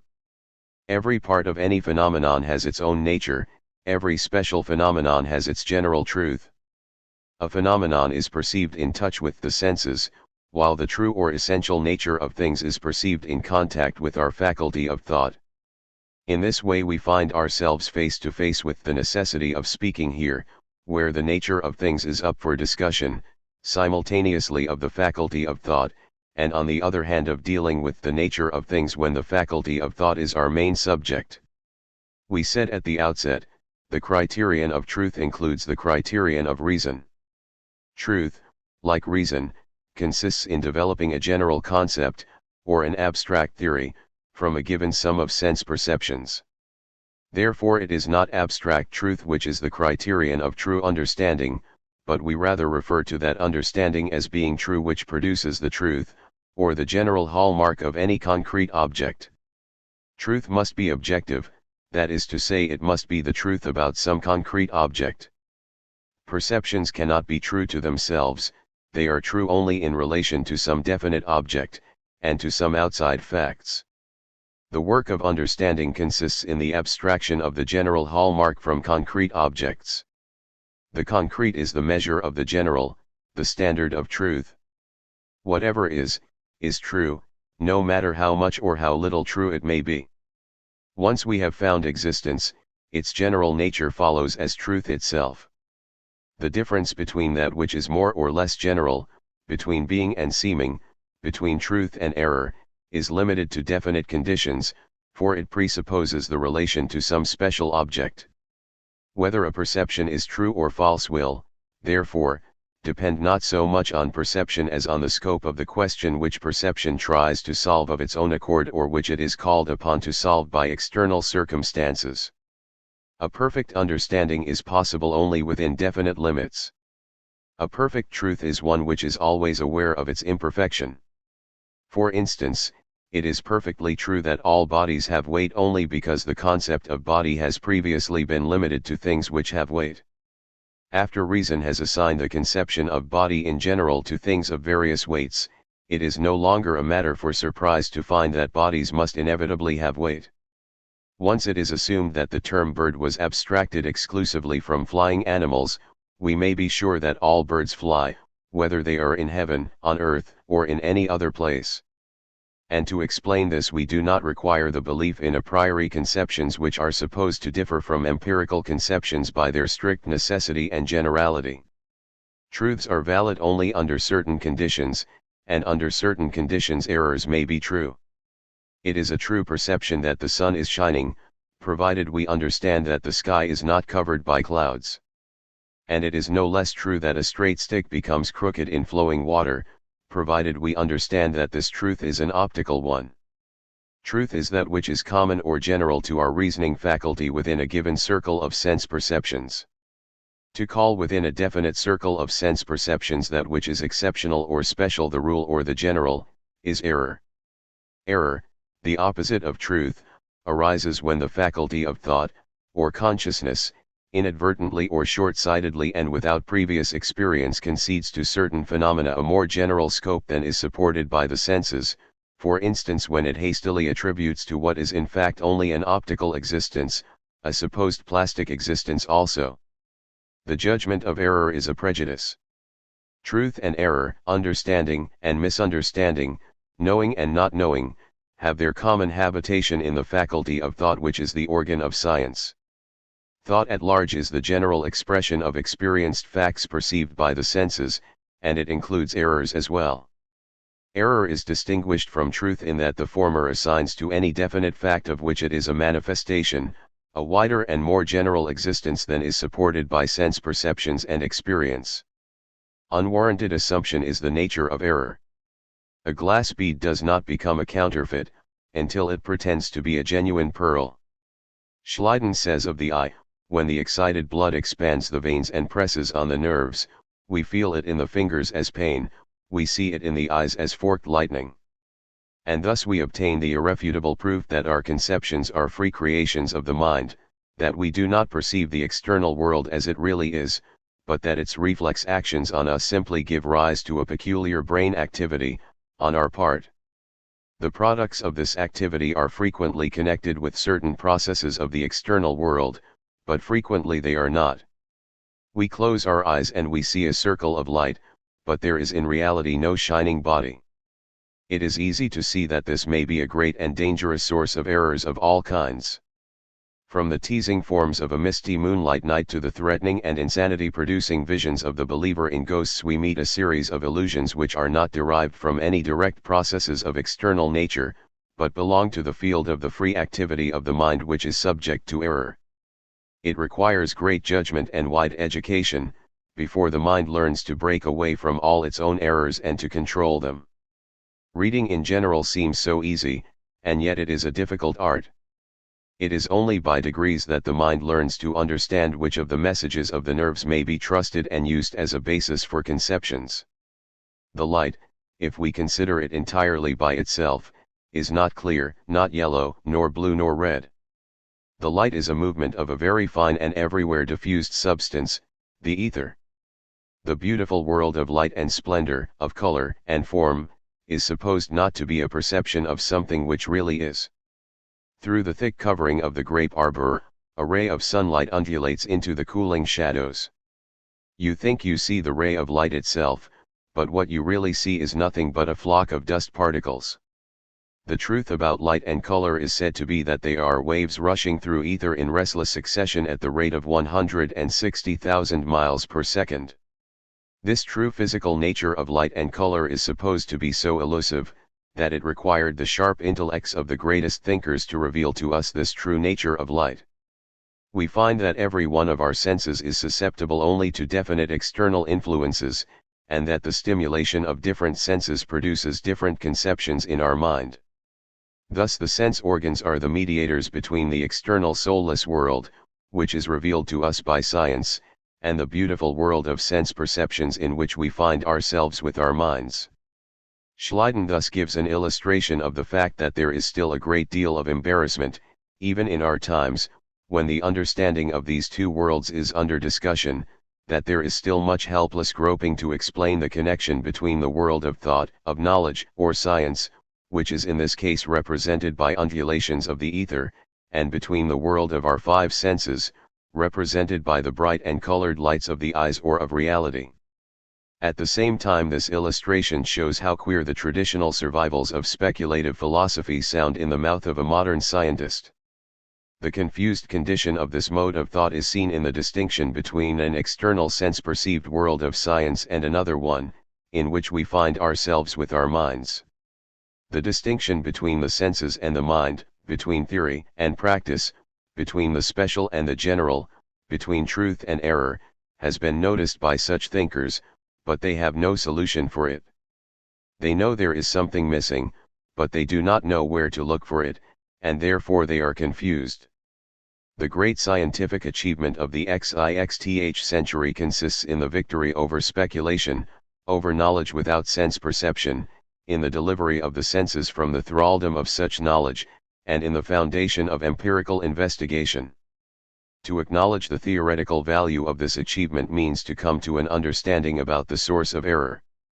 Contrary to a philosophy that tries to discover truth with the mind, and error with the senses, we seek for truth with the senses and regard the mind as the source of errors. The belief in certain messages of the nerves which are alone worthy of confidence and which can be understood only by degrees without any specific mark of distinction, is a superstition. Let us have confidence in all testimonials of the senses. There is nothing false to be separated from the genuine. The supernatural mind idea is the only deceiver whenever it undertakes to disregard the sense perceptions, and, instead of being the interpreter of the senses, tries to enlarge their statements and repeat what has not been dictated. The eye, in seeing forked lightning or radiant circles when the blood is excited or a pressure exerted on it, perceives no more errors than it does in perceiving any other manifestation of the external world. It is our faculty of thought which makes a mistake, by regarding without further inquiry such subjective events as objective bodies. One who sees ghosts does not commit any mistake, until he claims that his personal apparition is a general phenomenon, until he prematurely takes something for an experience which he has not experienced. Error is an offense against the law of truth which prescribes to our consciousness that it must remember the limits within which a perception is true, or general. Error makes out of something special a generality, out of a predicate a subject, and takes the part for the whole. Error makes a priori conclusions, while truth, its opposite, arrives at understanding by a posteriori reasoning. A priori and a posteriori understanding are related in the same way as philosophy and natural science, taking the latter in the widest meaning of the term, that of science in general. The contrast between believing and knowing is duplicated in that between philosophy and natural science. Speculative philosophy, like religion, lives on faith.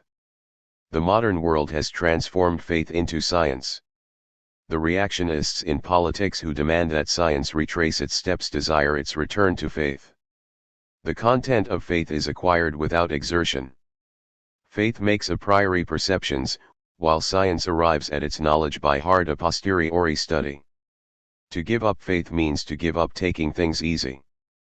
And to confine science to a posteriori knowledge means to decorate it with the characteristic mark of modern times, work. It is not a result of scientific study, but merely a freak of philosophy on the part of Schleiden to deny the reality and truth of light phenomena, to call them phantasmagoria created by the free play of the mind. His superstitious belief in philosophical speculation misleads him into abandoning the scientific method of induction and speaking of waves rushing through ether in restless succession at the rate of 160,000 miles per hour as being the real and true nature of light and color, in contradistinction to the color phenomena of light. The perversion of this mode of procedure becomes evident by his referring to the material world of the eyes as a creation of the mind and to the undulations of the ether, revealed by the sharp intellect of the greatest thinkers as physical nature. The truth of science maintains the same relation to the sense perception that the general does to the special.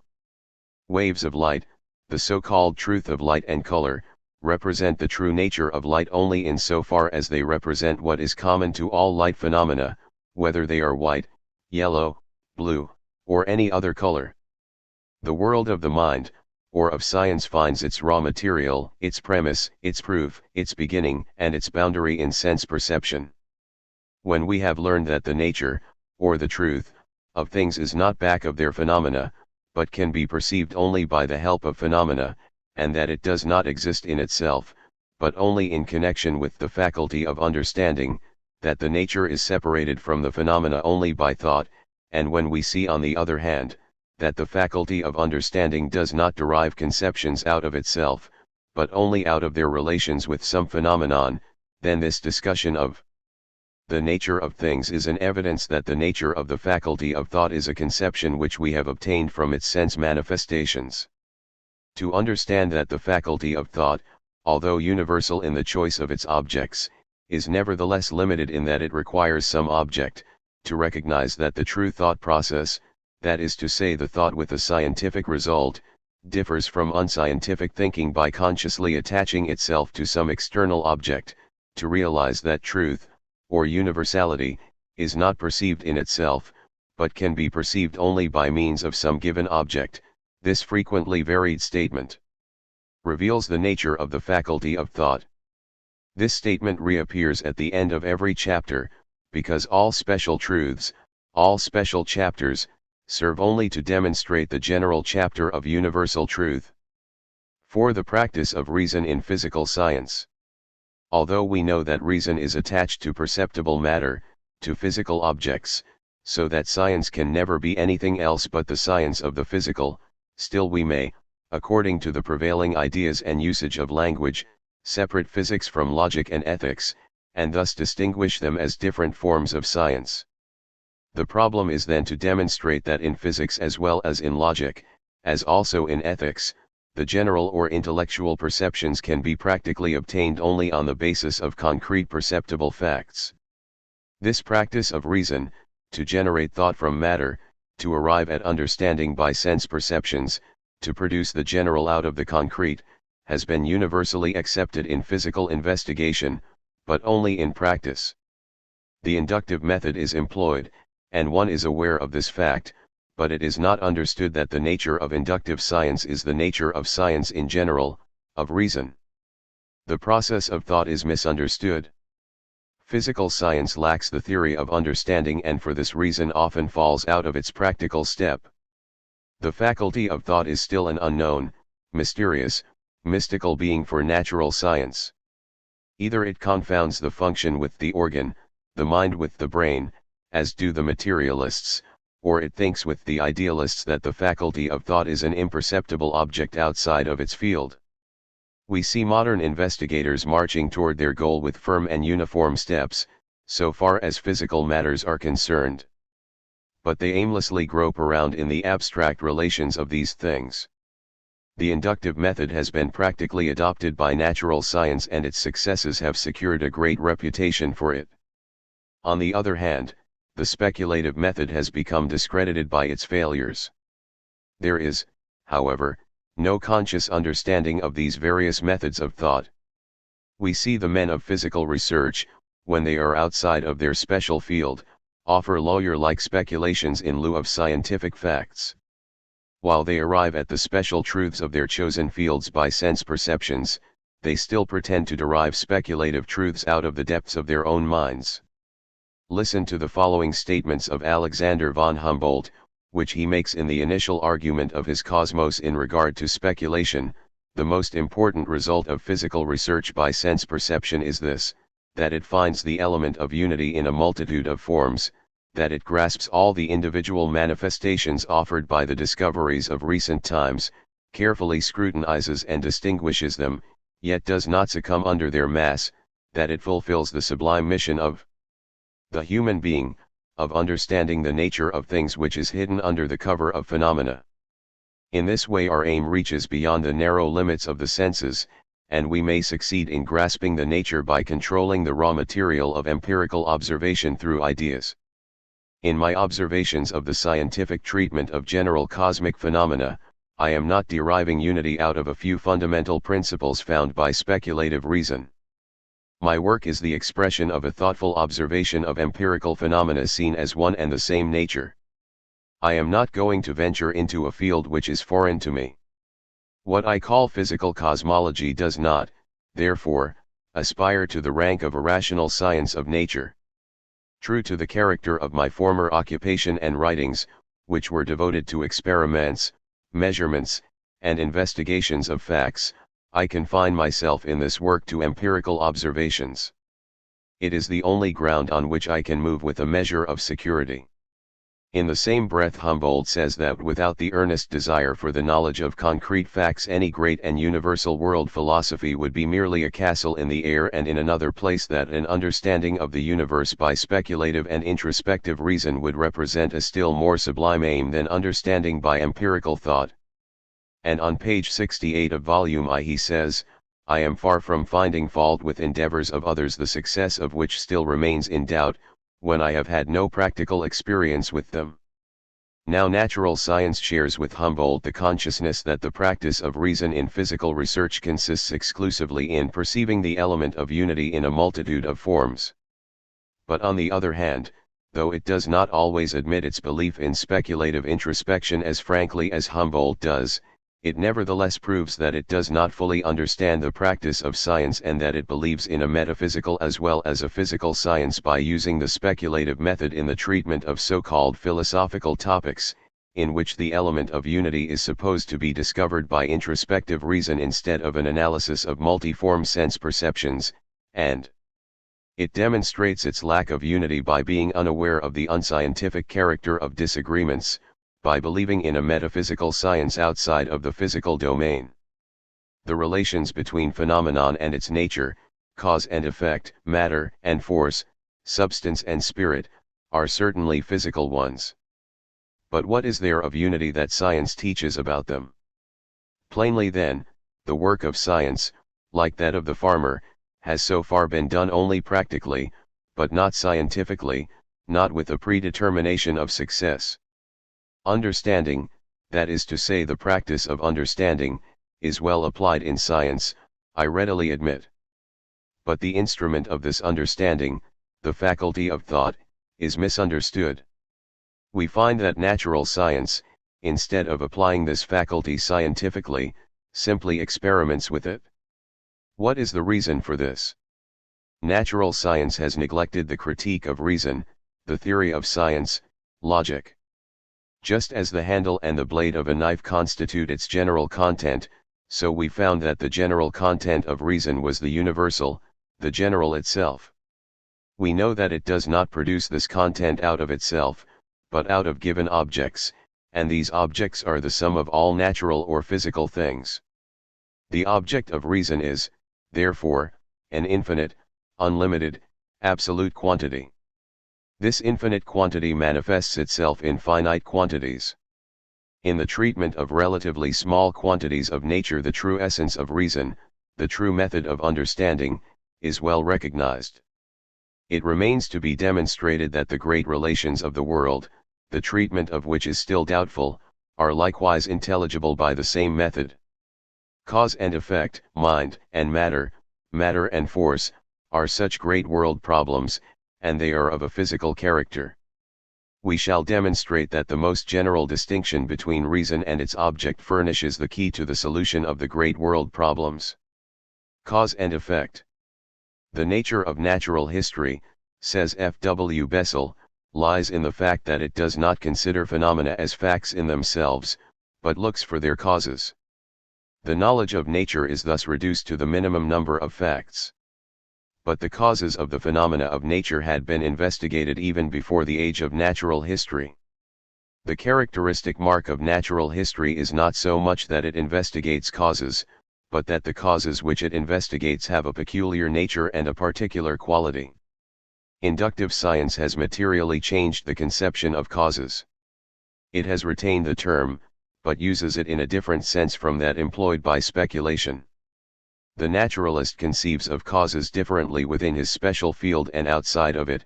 Here, outside of his specialty, he frequently indulges in introspective speculation, because he understands science and its cause in a concrete, but not in a general way. The unscientific forces are of a supernatural make-up, they are transcendental spirits, gods, forces, little and big goblins. The original conception of causes is an anthropomorphic one. In a state of inexperience, man measures the objective by a subjective standard, judges the world by himself. Just as he creates things with conscious intent, so he attributes to nature his human manner, imagines the existence of an external and creative cause of the phenomena of sense perception, similar to himself who is the special cause of his own creations. This subjective mood is to blame for the fact that the struggle for objective understanding has so long been in vain. The unscientifically conceived cause is a speculation of the a priori kind. If the term understanding is retained for subjective understanding, then objective science differs from it in that such a science penetrates to the causes of its objects not by faith or introspective speculation, but by experience and induction, not a priori, but a posteriori. Natural science looks for causes not outside or back of nature's phenomena, but within or by means of them. Modern research seeks no external creator of causes, but rather the immanent system, the method or general mode of the various phenomena as they are given by succession in time.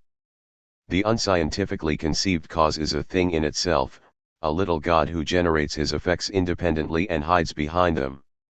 The scientific conception of causes, on the other hand, looks only for the theory of effects, the general element of phenomena. To investigate a cause means then to generalize a variety of phenomena, to arrange the multiplicity of experienced facts under one scientific rule. The knowledge of nature is thus reduced to the minimum number of facts.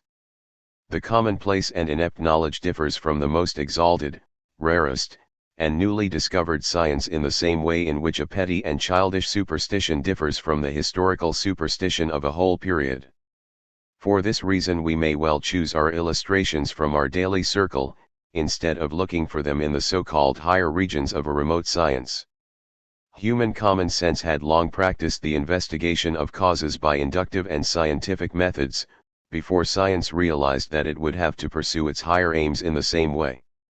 Common sense does arrive at the faith in a mysterious cause of speculative reason, just like the naturalist, as soon as it leaves the field of its immediate environment. In order to stand firmly on the ground of real science, every one requires the understanding of the manner in which inductive reason investigates its causes. To this end let us glance briefly at the outcome of the study of the nature of reason. We know that the faculty of understanding is not a thing in and by itself, because it becomes real only in contact with some object. But whatever we know of any object, is known not alone through the object, but also through the faculty of reason. Consciousness, like all other being, is relative. Understanding is contact with a variety of objects. To knowledge there is attached distinction, subject and object, variety in unity. Thus things become mutual causes and mutual effects. The entire world of phenomena, of which thought is but a part, a form, is an absolute circle, in which the beginning and end is everywhere and nowhere, in which everything is at the same time essence and semblance, cause and effect, general and concrete. Just as all nature is in the last instance one sole general unity, in view of which all other unities become a multitude, so this same nature, or objectivity, or world of sense perceptions, or whatever else we may call the sum of all phenomena or effects, is the final cause of all things, compared to which all other causes become effects. But we must remember that this cause of all causes is only the sum of all effects, not a transcendental or superior being. Every cause has its effect, every effect causes something. A cause cannot be physically separated from its effect any more than the visible can be separated from the eye, the taste from the tongue, in brief the general from the concrete. Nevertheless, the faculty of thought may separate the one from the other. We must keep in mind that this separation is a mere formality of thought, although it is a formality which is necessary in order to be reasonable or conscious, in order to act scientifically. The practice of understanding, or scientific practice, derives the concrete from the general, the natural things from nature. But whoever has been behind the scenes, and has looked at the faculty of thought at work, knows that, conversely the general is derived from the concrete, the concept of nature from natural things. The theory of understanding or science teaches us that the antecedent is understood by its consequent, the cause by its effect, while our practical understanding regards the after as a consequence of the before, the effect as a result of the cause. The faculty of understanding, the organ of generalization, regards its opposite, the concrete, as secondary, while the faculty of thought which understands itself regards it as primary. However, the practice of understanding is not to be changed by its theory, nor can it be. The theory intends simply to render the steps of consciousness firm.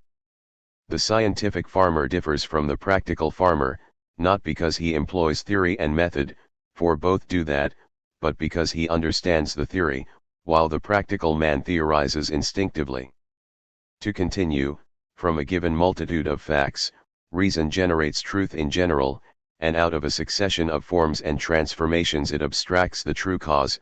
Just as absolute multiplicity is the nature of space, so absolute variability is the nature of time. Every particle of time and space is new, original, and has never been there before. The faculty of thought enables us to find our way through this absolute medley by abstracting general concepts out of the multitude of things in space, and tracing the variations of time to general causes. The entire nature of reason consists in generalizing sense perceptions, in abstracting the common elements out of concrete things. Whoever does not fully understand reason by understanding that it is the organ of generalization forgets that understanding requires an object which must remain something outside of its conception, since such object cannot be dissolved by its conception. The being of the reasoning faculty cannot be understood any more than being in general. Or rather, being is understood when we take it in its generality. Not being itself, but the general element of being, is understood by the faculty of thought. Let us realize, for instance, the process which takes place when reason understands something it did not know before. Think of some peculiar, unexpected, and unknown chemical transformation which takes place suddenly and without apparent cause in some mixture. Assume furthermore that the same reaction takes place more frequently after that, until experience demonstrates that this inexplicable change occurs whenever sunlight touches the mixture. This already constitutes a certain understanding of the process. Assume furthermore that subsequent experience teaches us that several other substances have the faculty of producing the same reaction in connection with sunlight. We have then arranged the new reaction in line with a number of phenomena of the same class, that is to say, we have enlarged, deepened, completed our understanding of it still more. And if we finally discover that a special part of the sunlight unites with a special element of the mixture and thereby produces this new reaction, we have generalized this experience, or experienced this generalization, in a pure state. In other words, the theory of this reaction is complete, reason has solved its problem, and yet it has done nothing more than it did when it classified the animal and vegetable kingdoms in families, genera, species, etc. To find the species, the genus, the sex, etc., of anything means to understand it. Reason proceeds in the same way when it investigates the causes of certain transformations. Causes are, in the last instance, not noticed and furnished by means of sight, hearing, feeling, not by means of the sense perceptions. They are rather supplied by the faculty of thought. It is true, causes are not the pure products of the faculty of thought, but are produced by it in connection with sense perceptions and their material objects. This raw material gives the objective existence to the causes produced by the mind. Just as we demand that a truth should be the truth about some objective phenomenon, so we also demand that a cause should be real, that it should be the cause of some objective effect. The understanding of any concrete cause is conditioned on the empirical study of its material, while the understanding of any general cause is based on the study of the faculty of reason. In the understanding of concrete causes, the material of study varies, but reason maintains a constant or general attitude. The cause, as a general cause, is a pure conception, and it is based on the study of the multiformity of concrete understandings of causes, or on the multiplied study of concrete causes. Hence we are compelled to return to the concrete material of the general concept, to the understanding of concrete causes, if we wish to analyze the concept of a general cause. When a stone falls into the water and causes ripples on the surface, the stone is no more the cause of the ripples than the liquid condition of the water. If the stone falls on solid substances, it causes no ripples. It is the contact of the falling stone with liquid substances which causes the ripples. The cause is itself an effect, and the effect, the ripples, become a cause when they carry a piece of cork ashore. But in either case the cause is based on a mutual effect, on the interaction of the waves with the light condition of the cork. A stone falling into the water is not a cause in itself, not a cause in general. We arrive at such a cause only, when the faculty of thought uses concrete causes for its raw material and constructs out of them the pure concept of the cause in general. A stone falling into the water is only the cause of the subsequent ripples, and it becomes a general cause only through the experience that ripples always follow the falling of a stone into water. We call cause that which generally precedes a certain manifestation, and effect that which generally follows it. We refer to the stone as the cause of ripples merely because we know that it always causes them when falling into water. But since ripples sometimes appear without being preceded by the fall of a stone, ripples have another general cause. So far as there is anything general in ripples which precedes them, it is the elasticity of the water itself which is the general cause of ripples. Circular ripples, which are a special form of ripples, are generally preceded by the falling of some body into the water, and this body is then considered as their cause. The cause is always different in proportion and to the extent of the phenomena under consideration. We cannot ascertain causes by mere introspective reasoning, we cannot derive them out of our head. Matter, materials, sense perceptions are required for this purpose. A definite cause requires a definite material, a definite amount of sense perceptions. In the abstract unity of nature, the variations of matter are represented by the variations of concrete quantities. Every quantity is given in time before and after a certain other quantity, as antecedent and subsequent. The general element of the antecedent is called cause, the general element of the subsequent, effect. When the wind sways a forest, the yielding character of the forest is as much instrumental in producing this effect as the bending power of the wind. The cause of a thing is its connection with other things.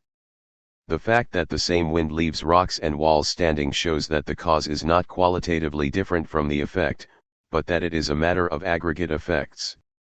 If nevertheless science or knowledge determines any special fact to be the cause of any change, that is to say of any succession of phenomena, this cause is no longer regarded as the external creator, but merely as the general mode, the immanent method of succession.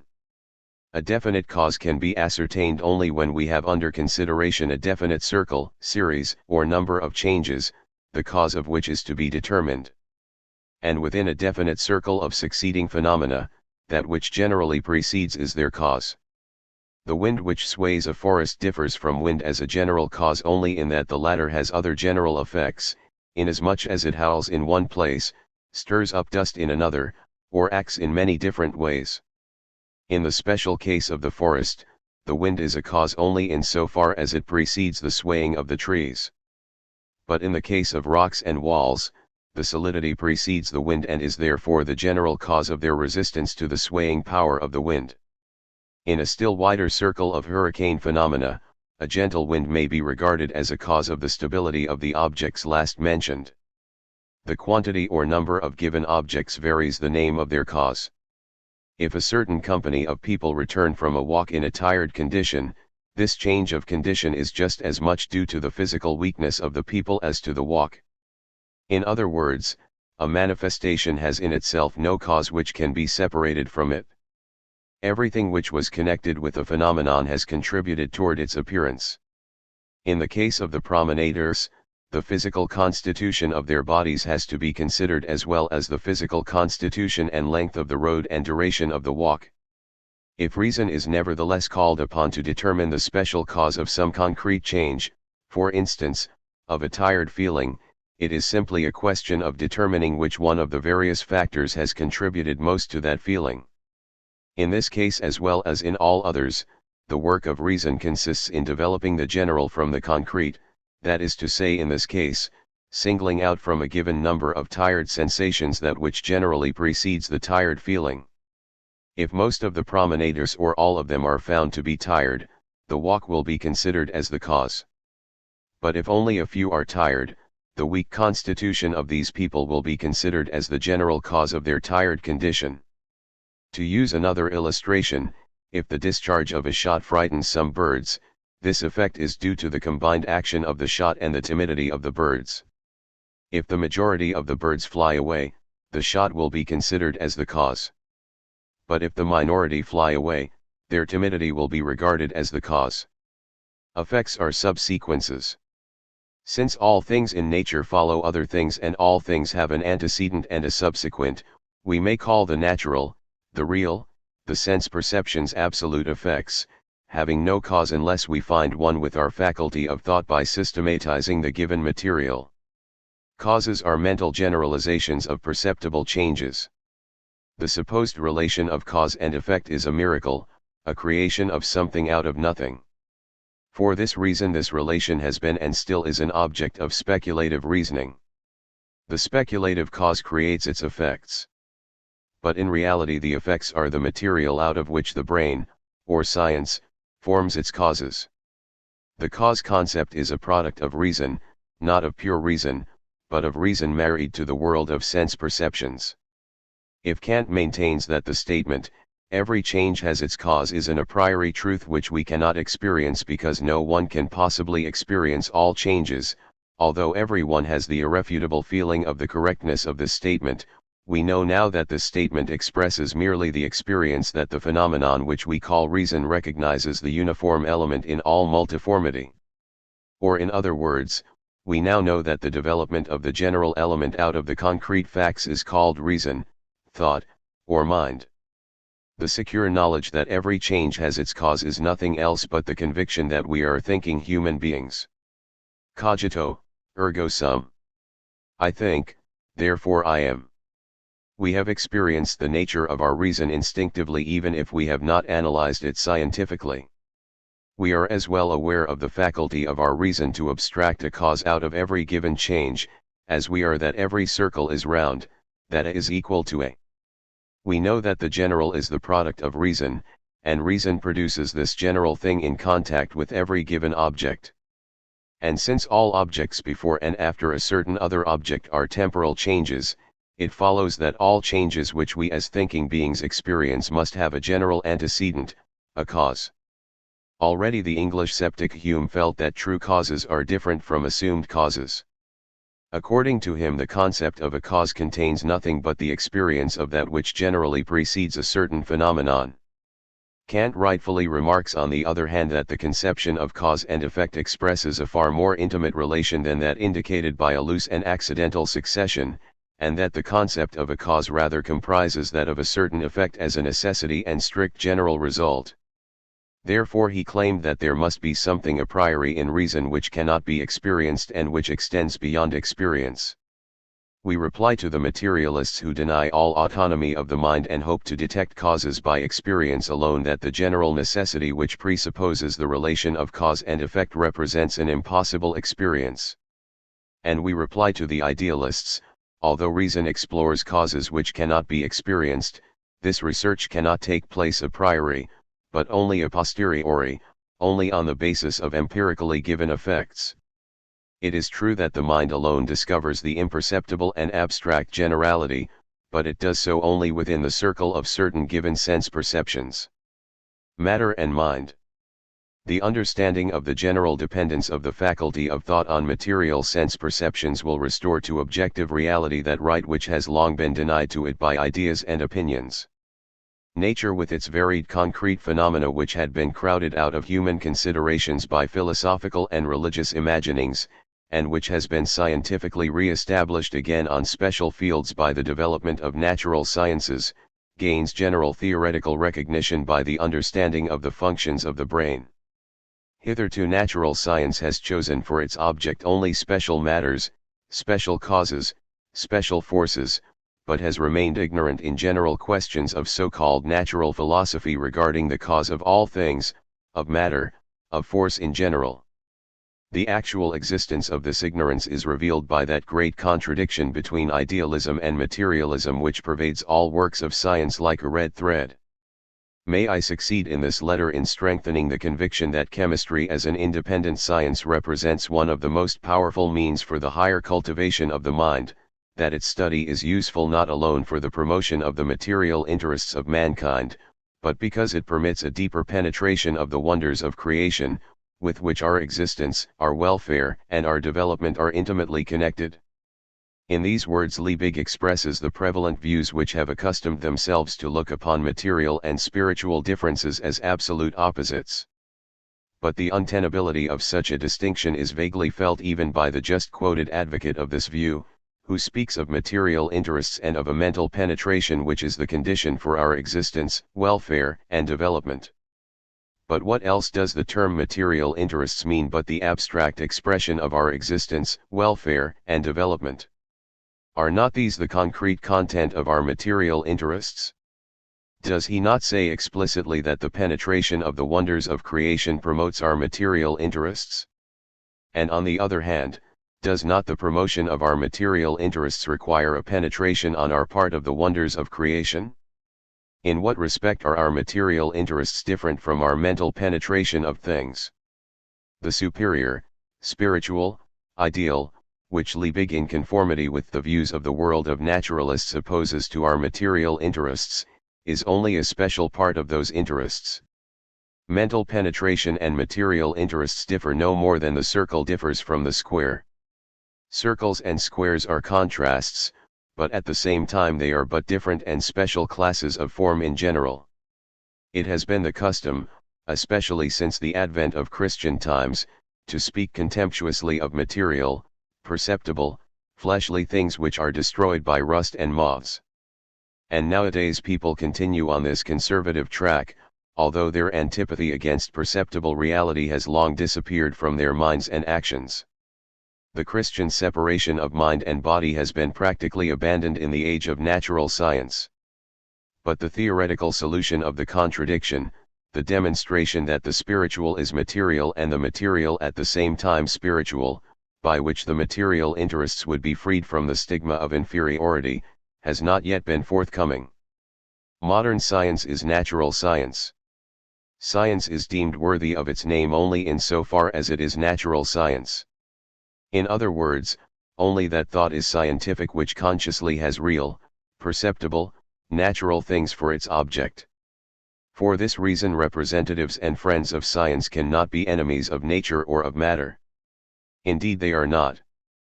But the very existence of science shows that this nature, this world of sense perceptions, this matter, or substance, does alone and by itself not satisfy us. Science, or thought, which has material practice or being for its object, does not strive to reproduce nature in its integrity, in its entire perceptible substance, for these are already present. If science were to aim at nothing new, it would be superfluous. It is entitled to special recognition only to the extent that it carries a new element into matter. Science is not so much concerned in the material of its study as in understanding. Of course it is the understanding of this material which is desired, the understanding of its general character, of the fixed pole in the succession of phenomena. That which religion supernaturally separates from the material, which science opposes to the material as something higher, diviner, more spiritual, is in reality nothing but the faculty of rising above multiformity, of proceeding from the concrete to the general. The nobler spiritual interests are not absolutely different from the material interests, they are not qualitatively different. The positive side of modern idealism does not consist in belittling eating and drinking, the pleasure in earthly possessions and in intercourse with the other sex, but rather in pleading for the recognition of other material enjoyments besides these, as for instance those of the eye, the ear, of art and science, in short of the whole man. You shall not indulge in the material revelries of passion, that is to say you shall not direct your thought one-sidedly to any concrete lust, but rather consider your entire development, take into account the total general extension of your existence. The bare materialist principle is inadequate in that it does not appreciate the difference between the concrete and the general, because it makes the individual synonymous with the general. It refuses to recognize the quantitative superiority of the mind over the world of sense perceptions. Idealism, on the other hand, forgets the qualitative unity in the quantitative difference. It is transcendental and makes an absolute difference out of the relative one. The contradiction between these two camps is due to the misunderstood relation of our reason to its given object or material. The idealist regards reason alone as the source of all understanding, while the materialist looks upon the world of sense perceptions in the same way. Nothing is required for a solution of this contradiction but the comprehension of the relative interdependence of these two sources of understanding. Idealism sees only the difference, materialism sees only the uniformity of matter and mind, content and form, force and substance, sense perception and moral interpretation. But all these distinctions belong to the one common genus which constitutes the distinction between the special and the general. Consistent materialists act like purely practical men without any science. But, since knowing and thinking are real attributes of man regardless of his party affiliation, purely practical men do not exist in reality. Even the merest attempt at practical experiment on the basis of experienced facts differs only in degree from scientific practice based on theoretical principles. On the other hand, consistent idealists are just as impossible as purely practical men. They would like to have the general without the special, the spirit without matter, force without substance, science without experience or material, the absolute without the relative. How can thinkers who search for truth, being, relative causes, such as naturalists, be idealists? They are so only outside of their specialties, never inside of them. The modern mind, the mind of natural science, is immaterial only so far as it embraces all matters. But men like the astronomer Madler find so little of the ridiculous in the current expectation of the materially increased spiritual power after our emancipation from the bonds of matter, that he has nothing better to substitute for it and flatters himself with having defined the bonds of matter as material attraction. Truly, so long as mind is still conceived in the form of a religious ghost, the expectation of an increased mental power after the emancipation from the bonds of matter is not so much an object for ridicule as for compassion. But if we regard mind as the expression of modern science, we offer the better scientific explanation for the traditional faith. By bonds of matter we do not mean, in that case, the bond of gravitation, but the multiplicity of sense perceptions. And matter holds the mind in bondage only so long as the faculty of thought has not overcome the multiplicity of things. The emancipation of the mind from the bonds of matter consists in developing the general element out of the concrete multiplicity. Force and matter. The reader who has closely followed our main idea, which will be further illustrated, will anticipate that the question of matter and force finds its solution in the understanding of the relation between the general and the special. What is the relation of the concrete to the abstract? This is the common problem of those who see the active impulse of the world either in the spiritual force or in the material substance, who think to find the nature of things, the non plus ultra of science, in either of these facts. Liebig, who is especially fond of straying from his inductive science into the field of speculative thought, says in an idealist sense, force cannot be seen, we cannot grasp it with our hands. In order to understand its nature and peculiarities, we must investigate its effects. And if a materialist replies to him, matter is force, force is matter, no matter without force, no force without matter, it is plain that either has determined this relation only negatively. In certain shows, the clown is asked by the manager, "Clown, where have you been?" "With the others," answers the clown. "And where were the others?" "With me." In this case we have two answers with the same content, in the other we have two camps which quarrel with different words about an indisputable fact. And this dispute is so much more ridiculous because it is taken so seriously. If the idealist makes a distinction between matter and force, he does not mean to deny that the real phenomenon of force is inseparably linked with matter. And if the materialist claims that there is no matter without force and no force without matter, he does not mean to deny that matter and force are different, as his opponent claims. The dispute exists for a good reason and has its object, but this object is not revealed in the dispute. It is instinctively kept under cover by both parties, so that they may not be in a position where they would have to acknowledge their own ignorance. Each wants to prove to the other that the other's explanations are inadequate, and both demonstrate this sufficiently. Buchner admits in the closing statements of his Matter and Force that the empirical material is insufficient to permit of definite answers to transcendental questions, and that therefore no positive answer can be given to them. And he furthermore says that the empirical material is fully sufficient to answer them negatively and to do away with hypothesis. This is saying in so many words that the science of the materialist is adequate for the proof that his opponent knows nothing. The spiritualist or idealist believes in a spiritual, which means in a ghost-like and inexplicable, nature of force. The materialist thinkers, on the other hand, are skeptical. A scientific proof of faith or of skepticism does not exist. The materialist has only this advantage over his idealist opponent, that he looks for the transcendental, the nature, the cause, the force, not back of the phenomenon, not outside of matter. But he remains behind the idealist when he ignores the difference between matter and force.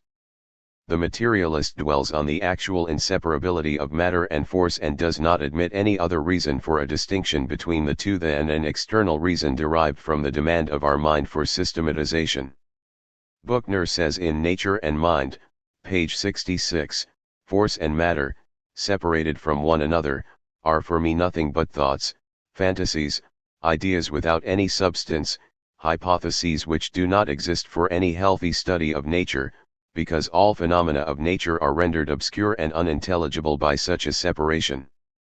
But if Buchner deals with any special department of natural science in a productive way, instead of handling phrases of natural philosophy, his own practice will show him that the separation of forces from matter is not an external, but an internal, an immanent necessity, by which alone we are enabled to elucidate and understand the phenomena of nature.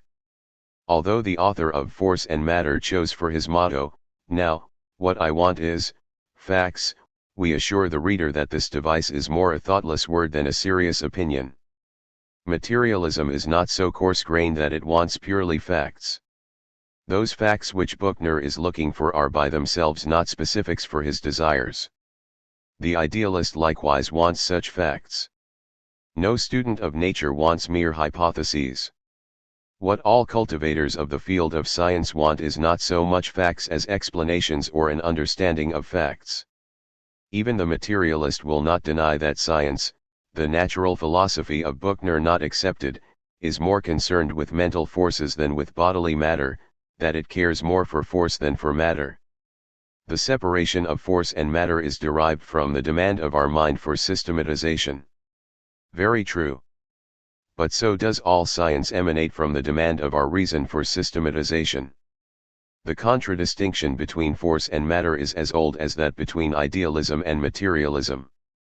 The first conciliation between the two was attempted by imagination which, through the belief in spirits, suggested a secret nature as the cause of all natural phenomena. Science has of late expelled many of these special spirits by replacing the fantastic demons with scientific, or general, explanations. And after we have succeeded in explaining the demon of pure reason, it is not difficult to expel the special spirit of force by the general explanation of its nature and thus to reconcile scientifically the contradiction between spiritualism and materialism. In the universe which constitutes the object of science and of the faculty of reason, both force and matter are unseparated. In the world of sense perceptions, force is matter and matter is force. Force cannot be seen. Oh, yes. Seeing itself is pure force. Seeing is as much an effect of its object as an effect of the eye, and this double effect and other effects are forces. We do not see the things themselves, but their effects on our eyes. We see their forces. And force cannot alone be seen, it can also be heard, smelled, tasted, felt. Who will deny that he can feel the force of heat, of cold, of gravitation? We have already quoted the words of Professor Kopp to the effect that we cannot perceive heat itself, we merely conclude from its effects that this force exists in nature. This is saying in other words that we do not see, hear, or feel the things themselves, but their effects or forces. It is just as true to say that we feel matter and not its force as it is to say that we feel force and not matter. Indeed, both are inseparable from the object, as we have already remarked. But by means of the faculty of thought we separate from the simultaneously and successively occurring phenomena the general and the concrete. For instance, we abstract the general concept of sight from the various phenomena of our sight and distinguish it by the name of power of vision from the concrete objects, or substances, of our eyes. From a multitude of sense perceptions we develop by means of reason the general element. The general element of different water phenomena, for instance, is the water power distinguished from the substance of the water. If levers of different materials but of the same length have the same power, it is plain that in this case force is different from matter only in so far as it represents the general element of various substances. A horse does not pull without force, and this force does not pull without the horse. Indeed, in practice the horse is force and force is the horse. But nevertheless we may distinguish the power of pulling from other qualities of the horse, or we may refer to the common element in different services of horses as general horsepower, without thereby starting from any other hypothesis than we do in distinguishing the sun from the earth. For in reality the sun does not exist without the earth, nor the earth without the sun. The world of sense perceptions is made known to us only by our consciousness, but consciousness is conditioned on the world of sense perceptions. Nature is infinitely united or infinitely separated, according to whether we regard it from the standpoint of consciousness as an unconditional unit or from the standpoint of sense perceptions as an unconditional multiplicity. There is truth in both unity and multiplicity, but it is truth only relatively speaking, under certain conditions. It matters a great deal whether we look about with the eyes of the body or with the eyes of the mind. For the eyes of the mind, matter is force. For the eyes of the body, force is matter. The abstract matter is force, the concrete force is matter. Matter is represented by the objects of the hand, of practice, while force is an object of understanding, of science. Science is not limited to the so-called scientific world. It reaches beyond all classes, it belongs to the full depth and width of life. Science belongs to thinking humanity in its entirety. And so it is with the separation of matter and force. Only a stultified fanaticism can ignore the practical distinction. The miser who accumulates money without adding any wealth to his life process forgets that the valuable element of money resides in its force, which is different from its substance. He forgets that not mere wealth as such, not the paltry gold substance, lends a reasonableness to the quest for its possession, but its spiritual content, its inherent exchange value, which buys the necessities of life. Every scientific practice, which means every action carried on with a predetermined success and with understood substances, proves that the separation of matter and force, though only performed in thought and existing in thought, is nevertheless not an empty phrase, not a mere hypothesis, but a very fertile idea. A farmer manuring his field is handling pure manuring force, in so far as it is immaterial for the abstract conception whether he is handling cow dung, bone dust, or guano. And in weighing bundles of merchandise, it is not the iron, copper, stone, etc., which is handled by the pound, but their gravity. True, there is no force without matter, no matter without force. Forceless matter and matterless force fare nonentities. If idealist naturalists believe in an immaterial existence of forces which, so to say, carry on their goblin pranks in matter, forces which we cannot see, cannot perceive by the senses and yet are asked to believe in, then we say that such men are to that extent that naturists, but mere speculators, in other words spiritualists. And the word of the materialists who refer to the intellectual separation of matter and force as a mere hypothesis, is quite as brainless. In order that this separation may be appreciated according to its merits, in order that our consciousness may neither etherealize force in a spiritualist sense nor deny it in a materialist sense, and in order to comprehend it scientifically, we have only to understand the faculty of thought in general or in itself, that is to say its abstract form. The intellect cannot operate without some perceptible material. In order to distinguish between matter and force, these things must exist and be experienced by sense perception. By means of this experience we refer to matter as the expression of force and to force as the expression of matter. The perceptible object which is to be studied is therefore matter and force in one, and since all objects are in their tangible reality such matter and force things, the distinction made by the mind consists in the general method of brain work, in the derivation of the general unity, from the special multiplicity in any one and in all given objects. The distinction between matter and force is summarized in the universal distinction between the concrete and the abstract. To deny the value of this distinction is equivalent to denying the value of any and all distinction, equivalent to ignoring the function of the intellect altogether. If we refer to phenomena of sense perception as forces of matter in general, then this generalized matter is nothing but an abstract conception. But if we mean by the term sense perception the various concrete substances, then the general element which embraces the differences of things and pervades and controls them is force producing concrete effects. And whether we say matter or force, the mental which science is studying, not with its hands, but with its brain, the so-called essence, nature, cause, ideal, superior or spiritual, is the generality comprising the special things. V. Practical reason or morality. The wise and reasonable. The understanding of the method of science, the understanding of the mind, is destined to solve all the problems of religion and philosophy, to explain thoroughly all the great and small riddles, and thus fully to restore research to its mission of empirically studying details. If we are aware that it is a law of reason to require some perceptible material, some cause, for its operation, then the question regarding the first or general cause becomes superfluous. Human understanding is then seen to be first and last cause of all concrete causes. If we understand that it is a law of reason to require for its operation some given object, some beginning at which to start, then the question of the first beginning must necessarily become inane.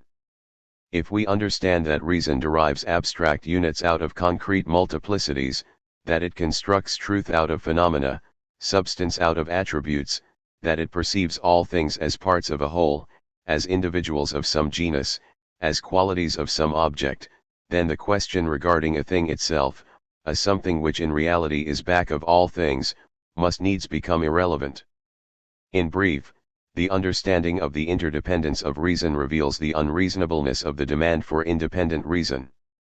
Now, although the main object of metaphysics, the cause of all causes, the beginning of all beginnings, the nature of things, causes little inconvenience to modern science, and even though the needs of the present have overcome the leaning for speculation, this practical downfall of speculation does not suffice for the solution of its problems.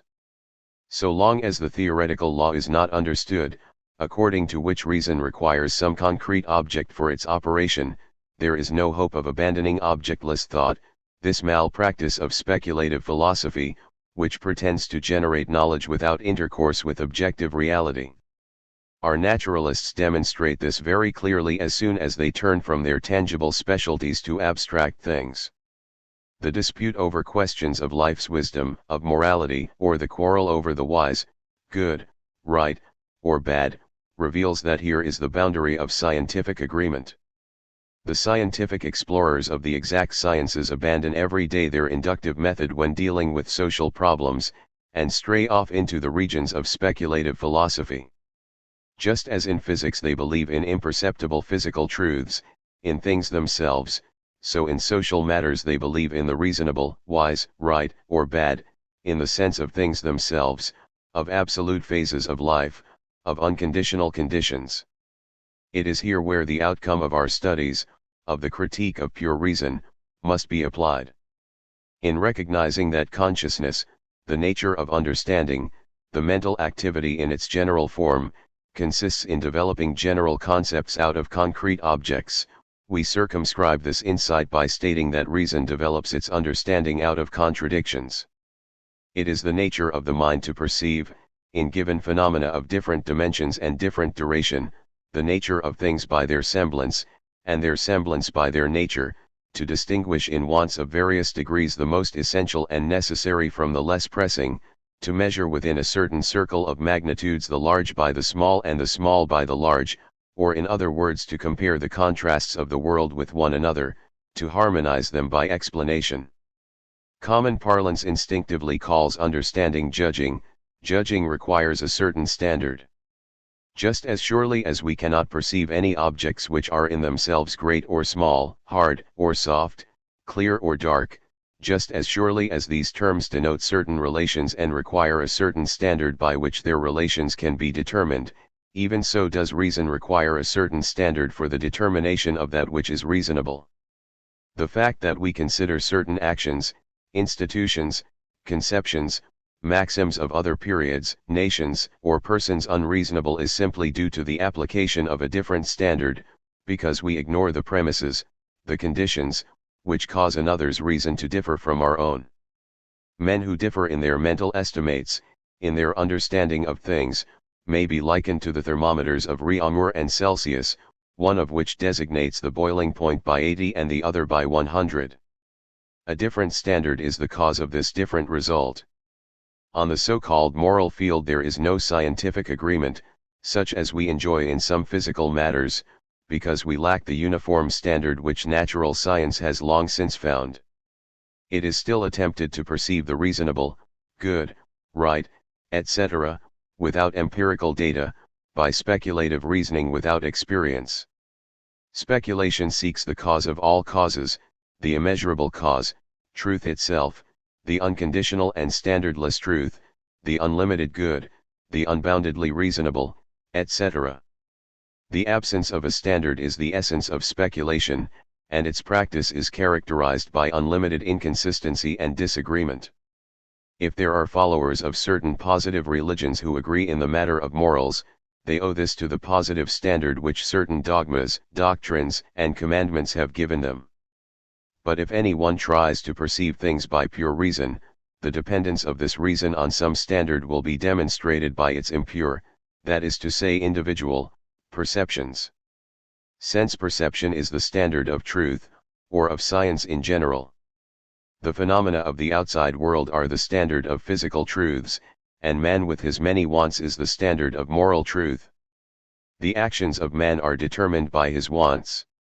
Thirst teaches him to drink, need to pray. Wants are regulated in the south by southern conditions, in the north by northern conditions.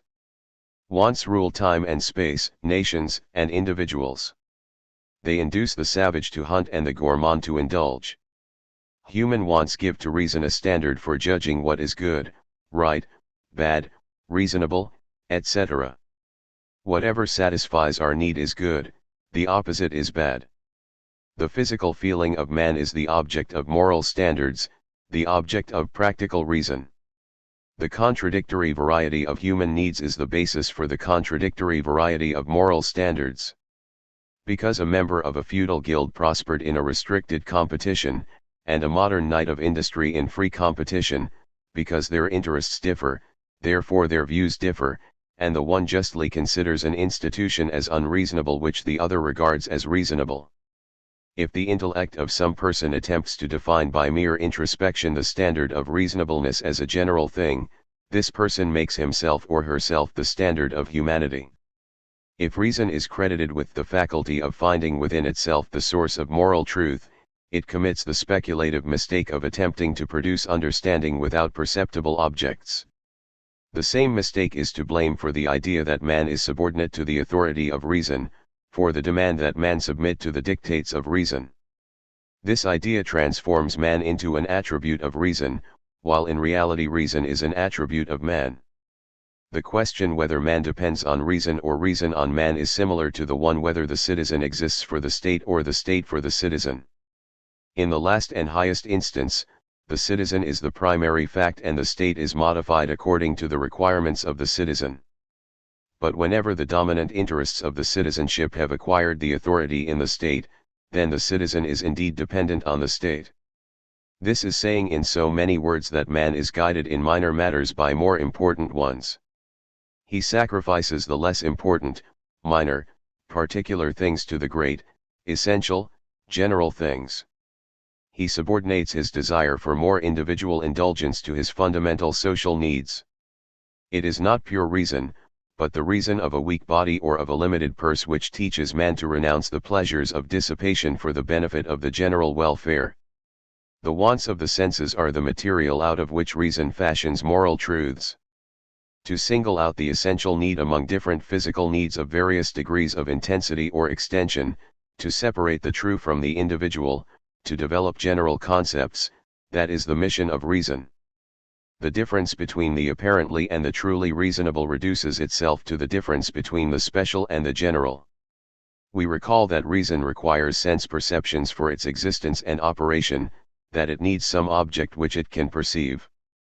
Existence is the condition or premise of all understanding. Just as the understanding of true existence is the function of natural science, so the understanding of reasonable existence is the function of wisdom. Reason in general has the mission of understanding things as they are. As physical science it has to understand what is true, as wisdom, what is reasonable. And just as true may be translated by general, so reasonable may be translated by generally appropriate to need. We saw a while ago that a sense perception is not true in itself, but only relatively true, that it is called true or general only in relation to other perceptions of lesser importance. In the same way, no human action can be reasonable or appropriate in itself, it can be reasonable only in comparison with some other action which attempts to accomplish the same purpose in a less practicable, that is an impracticable, form. Just as the true, the general, is conditioned on the relation to some other object, on a definite quantity of phenomena, on definite limits, so the reasonable or practicable is based on definite conditions which make it reasonable or unreasonable. The end in view is the measure of the practicable. The practicable can be determined only by some definite object that is wanted. Once this object is known, then that action is called reasonable which accomplishes it in the fullest, most general way, and all other actions appear unreasonable compared to it. In view of the law which we evolved by our analysis of pure reason and which showed that all understanding, all thought, is based on some perceptible object, on some quantity of sense perceptions, it is evident that everything distinguished by our faculty of distinction is a certain quantity and that, therefore, all distinctions are only quantitative, not absolute, only graduated, not irreconcilable. Even the difference between the reasonable and the unreasonable, or in other words between that which is momentarily or individually reasonable and that which is generally reasonable, is merely a quantitative distinction, like all others, so that the unreasonable may be conditionally reasonable, and nothing is unreasonable but that which is supposed to be unconditionally reasonable. If we understand that reason requires some perceptible object, some perceptible standard, then we shall no longer try to understand the absolutely reasonable, the purely reasonable. We shall then limit ourselves to look for the reasonable, as for all other things, in concrete objects. The definite, accurate, certain, uniform result of some understanding depends on the definite formulation of the task, on the accurate limitation of the perceptible quantity which is to be understood.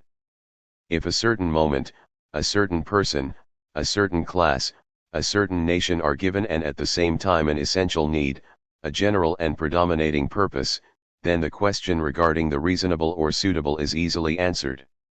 It is true that we may also know something of things which are generally reasonable for mankind in the aggregate, but in that case our standard must be abstract mankind instead of some concrete part of it. Science may study the anatomical structure of some concrete body as well as the general type of the human body, but this again it can do only when it supplies the faculty of understanding with general instead of individual material. If science divides the whole human race into 4 or 5 races, by establishing a certain standard of physiognomy, and later on discovers some individuals or tribes whose characters are so peculiar and rare that they cannot be classed under any of the established races, the existence of such exceptions is not a crime against the physical order of the world, but merely a proof of the inadequacy of our scientific classification. If, on the other hand, some conventional mode of thought considers a certain action as universally reasonable or unreasonable and then encounters opposition in actual life, convention fancies itself exempt from the work of understanding and assumes to deny civic rights in the moral order of the world to its opponents. Instead of realizing the limited applicability of its rules by the existence of opposing practices, convention seeks to establish an absolute applicability of its rules by simply ignoring the cause of the opposition. This is a dogmatic procedure, a negative practice, which ignores facts on the pretense that they are irrational, but it is not a positive understanding, not an intelligent knowledge, such as manifests itself by the conciliation of contradictions.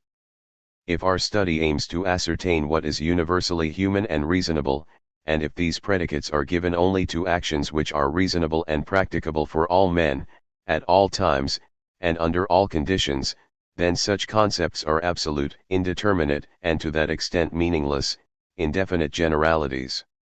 We are stating such universal and indeterminate, and therefore unimportant and unpractical concepts, when we say that physically the whole is greater than a part, or that morally the good is preferable to the bad.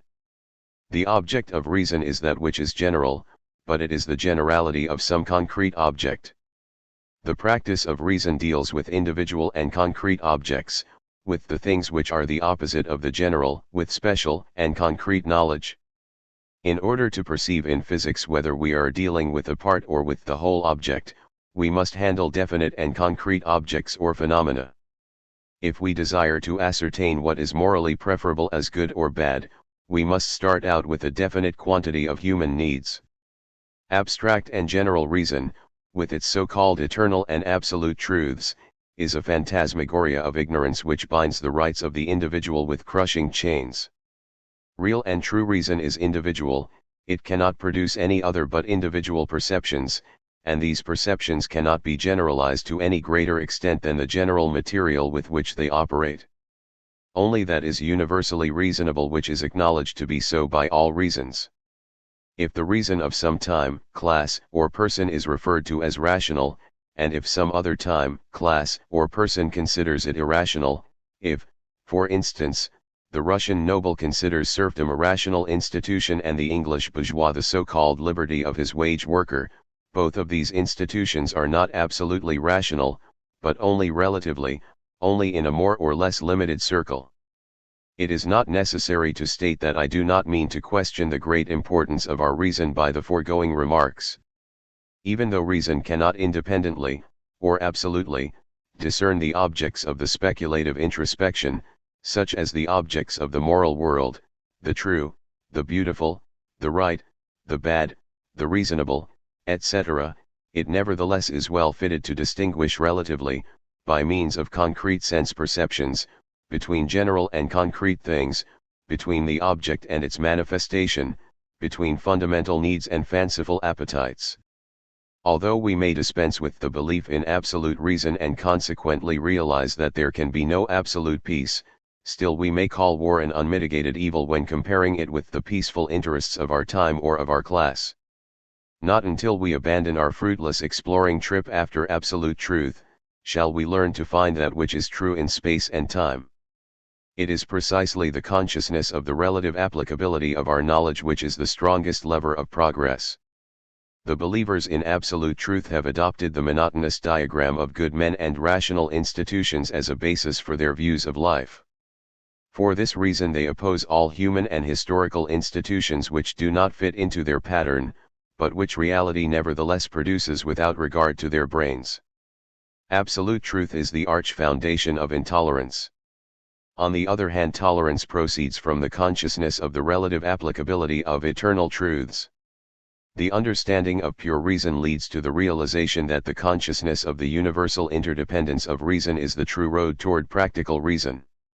Morality and right.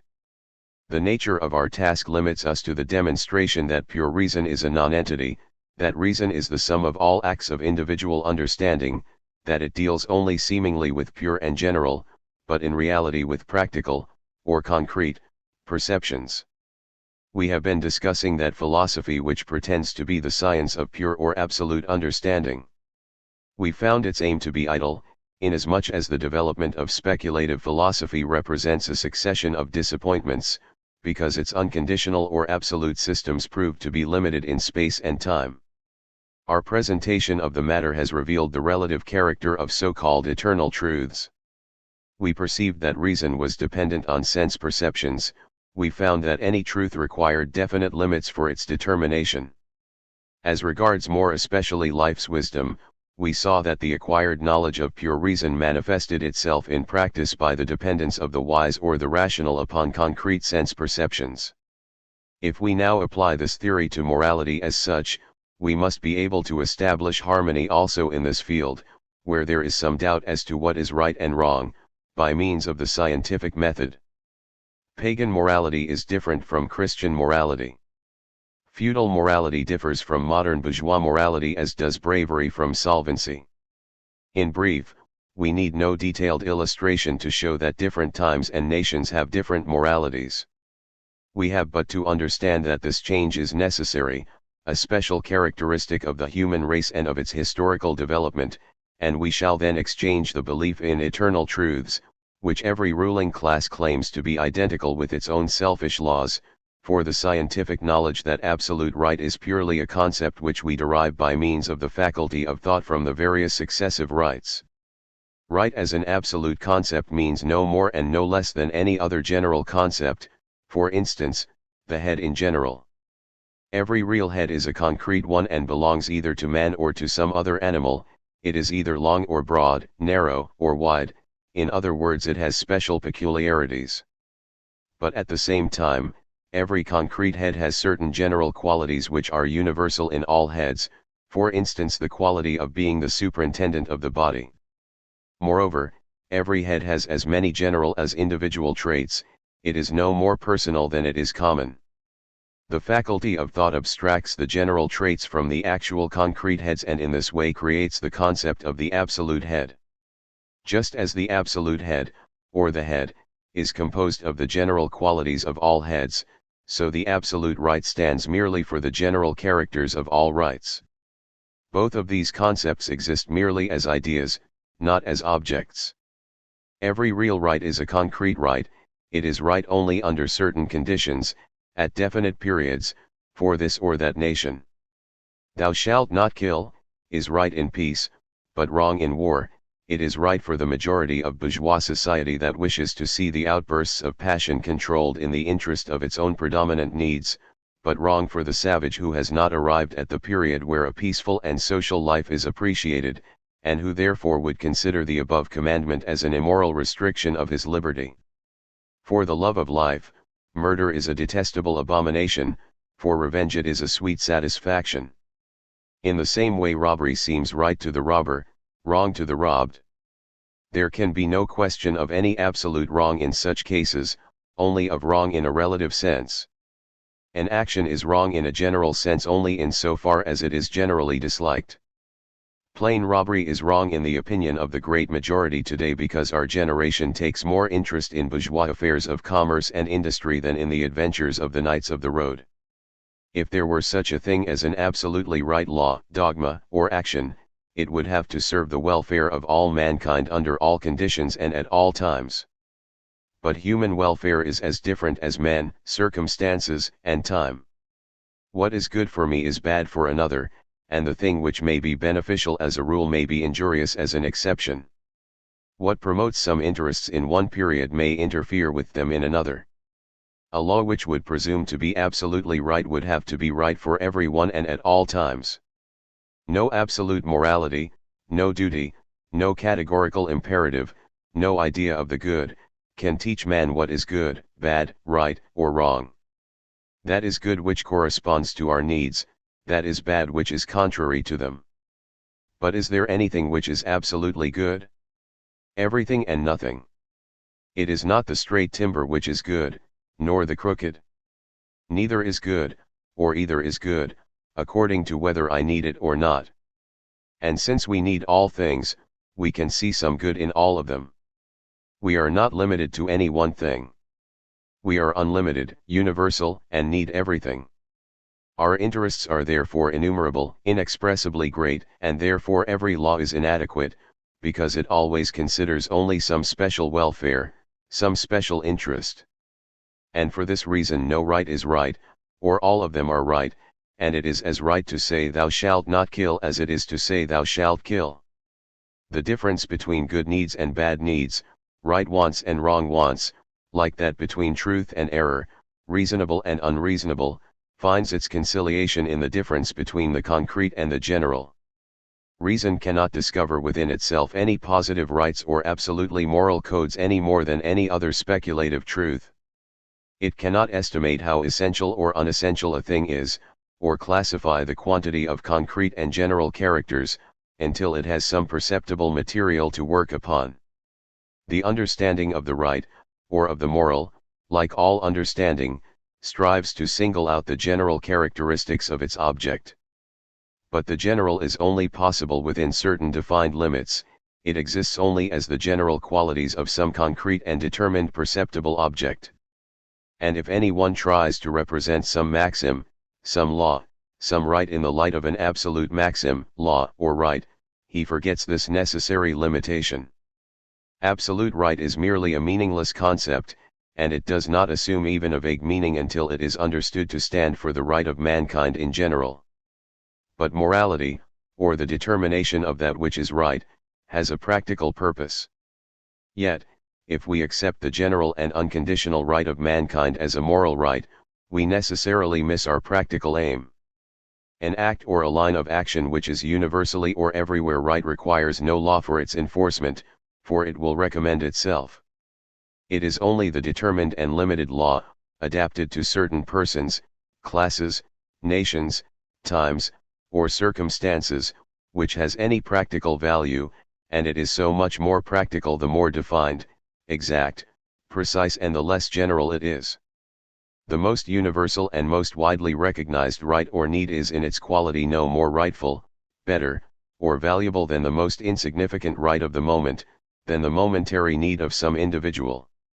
Although we know that the sun is hundreds of thousands of miles in diameter, we are nevertheless free to see it no larger than a plate. And though we may acknowledge that some moral law is theoretically or universally good or holy, we are free in practice to reject it momentarily, in parts, or individually, as bad and useless. Even the most sacred right of the most universal extent is valid only within certain definite limits, and within particular limits an otherwise very great wrong may be a valid right. It is true that there is an eternal difference between assumed and true interests, between passion and reason, between essential, predominating, general, well-founded needs and inclinations, and accidental, subordinate, special appetites. But this difference is not one of two separated worlds, a world of the good and a world of the bad. It is not a positive, general, continuous, absolute difference, but merely a relative one.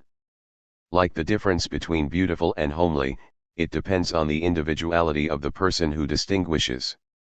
That which is a true and fundamental need in one case, is a secondary, subordinate, and wrong desire in another.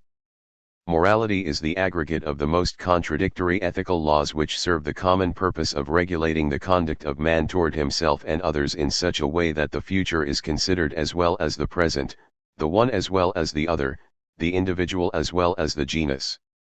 The individual man finds himself lacking, inadequate, limited in many ways. He requires for his complement other people, society, and must therefore live and let live. The mutual concessions which arise out of these relative needs are called morality. The inadequacy of the single individual, the need of association, is the basis and cause of man's consideration for his neighbor, of morality. Now since the one who feels this need, man, is necessarily an individual, it follows that his need must likewise be individual and more or less intensive. And since my neighbors are necessarily different from me, it requires different considerations to meet their needs. Concrete man needs a concrete morality. Just as abstract and meaningless as the concept of mankind in general is that of absolute morality, and the ethical laws derived from this vague idea are quite as unpractical and unsuccessful. Man is a living personality, whose welfare and purpose is embodied within himself, who has between himself and the world nothing but his needs as a mediator, who owes no allegiance to any law whatever from the moment that it contravenes his needs. The moral duty of an individual never exceeds his interests. The only thing which exceeds those interests is the material power of the generality over the individuality. If we regard it as the function of reason to ascertain that which is morally right, a uniform scientific result may be produced if we agree at the outset on the persons, conditions, or limits within which the universal moral right is to be determined. In other words, we may accomplish something practical if we drop the idea of absolute right and search for definite rights applicable to well-defined purposes by clearly stating our problem. The contradiction in the various standards of morality, and the many opposing solutions of this contradiction, are due to a misunderstanding of the problem. To look for right without a given quantity of sense perceptions, without some definite working material, is an act of speculative reason which pretends to explore nature without the use of senses. The attempt to arrive at a positive determination of morality by pure perception and pure reason is a manifestation of the philosophical faith in understanding a priori. It is true, said Macaulay in his History of England, in speaking of the rebellion against the lawless and cruel government of James II, that to trace the exact boundary between rightful and wrongful resistance is impossible, but this impossibility arises from the nature of right and wrong, and is found in every part of ethical science. A good action is not distinguished from a bad action by marks so plain as those which distinguish a hexagon from a square. There is a frontier where virtue and vice fade into each other. Who has ever been able to define the exact boundary between courage and rashness, between prudence and cowardice, between frugality and avarice, between liberality and prodigality? Who has ever been able to say how far mercy to offenders ought to be carried, and where it ceases to deserve the name of mercy and becomes a pernicious weakness? It is not the impossibility of accurately determining this limit to which the nature of the difference between right and wrong, in the sense of Macaulay, is due. It is rather due to the vague thought which believes in an unlimited right, in absolute virtues and faults, which has not risen to the understanding that the terms good, brave, right, and bad are valid always and everywhere only in relation to some concrete individual who reasons, and that they have no validity in themselves. Courage is foolhardiness in the eyes of the cautious, and caution is cowardice in the opinion of the daring. The revolt against existing governments is always right in the eyes of the rebels, always wrong in the opinion of the attacked. No action can be absolutely right or wrong. The same qualities of man are good or bad, according to his needs and their uses, according to time and place. Here trickery, slyness, and bad faith prevail, there loyalty, frankness and straightforwardness. Here compassion and charity serve their purpose and promote welfare, their ruthless and bloody severity. The quantity, the more or less beneficial effect of a human quality, determines the difference between virtue and vice. Reason can distinguish between right and wrong, virtue and vice, only to the extent that it can measure the relative quantity of right in any faculty, rule, or action. No categorical imperative, no ethical code, can serve as a basis for the real practical right. On the contrary, ethics finds its justification in the actual righteousness of perceptible objects. For general reason, frankness is not a better quality than slyness. Frankness is preferable to slyness only inasmuch as it is quantitatively, that is to say, more frequently, better, and more generally appreciated than slyness. It follows that a science of right can serve as a guide in practice only to the extent that practice has served as a basis for science. Reason cannot determine the action of man beforehand, because it can only experience, but not anticipate reality, because every man, every situation, is new, original, exists for the first time, and because the possibilities of reason are confined to understanding a posteriori. Absolute right, or right in itself, is an imagined right, is a speculative desire. A scientifically universal right requires certain definite and perceptible premises which form the basis of the determination of the general. Science is not a dogmatic infallibility which may say, this or that is right, because it is so understood. Science requires for its perception some external object. It can perceive right only if it rightly exists. The universal existence is the material, premise, condition, and cause of science. From the foregoing follows the postulate that morality must be studied inductively or scientifically, not speculatively by the method of traditional philosophy.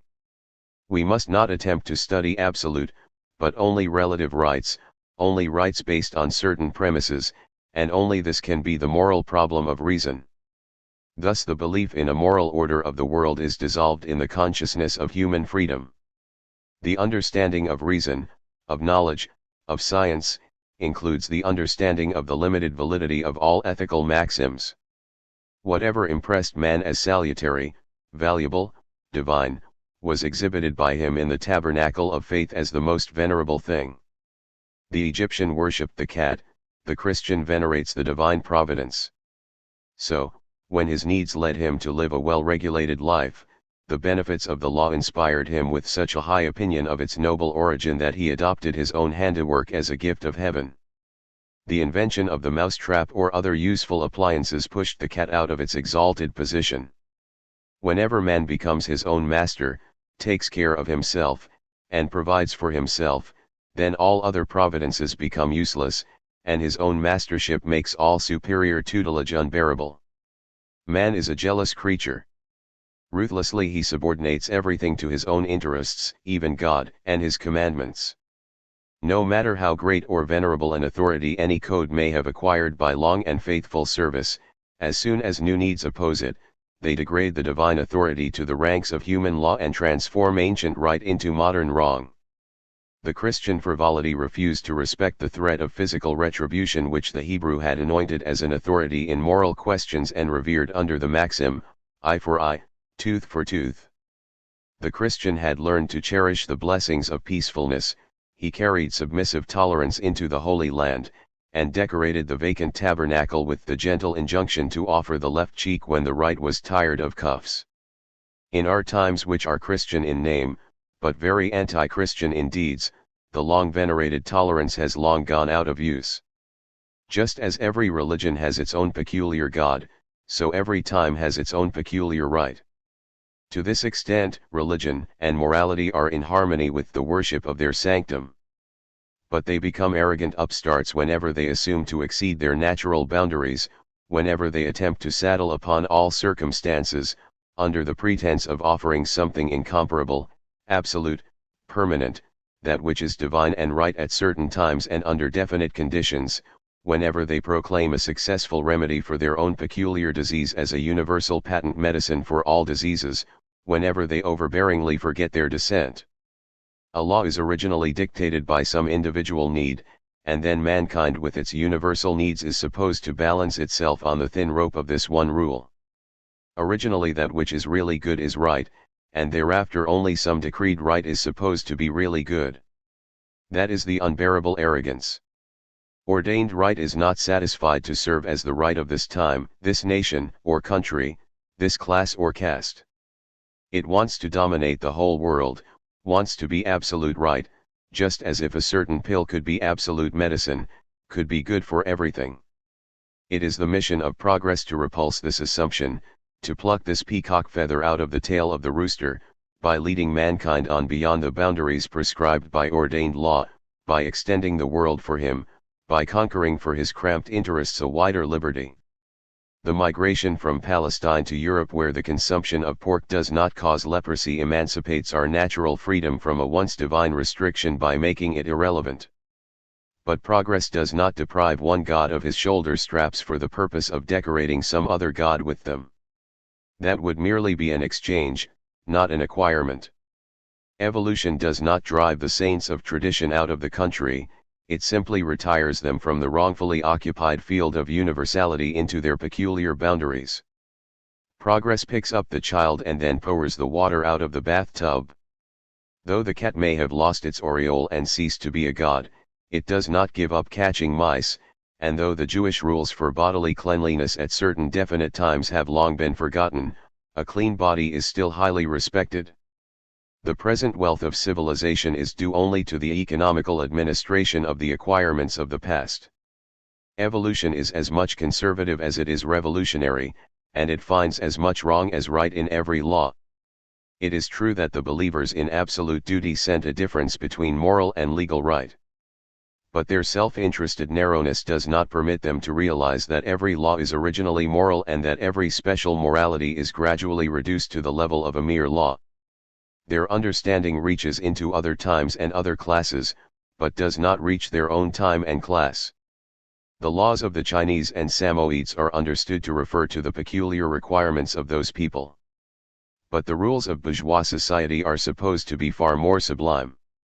Our present-day institutions and moral codes are either regarded as eternal truths of nature or reason, or as permanent oracular expressions of a pure conscience.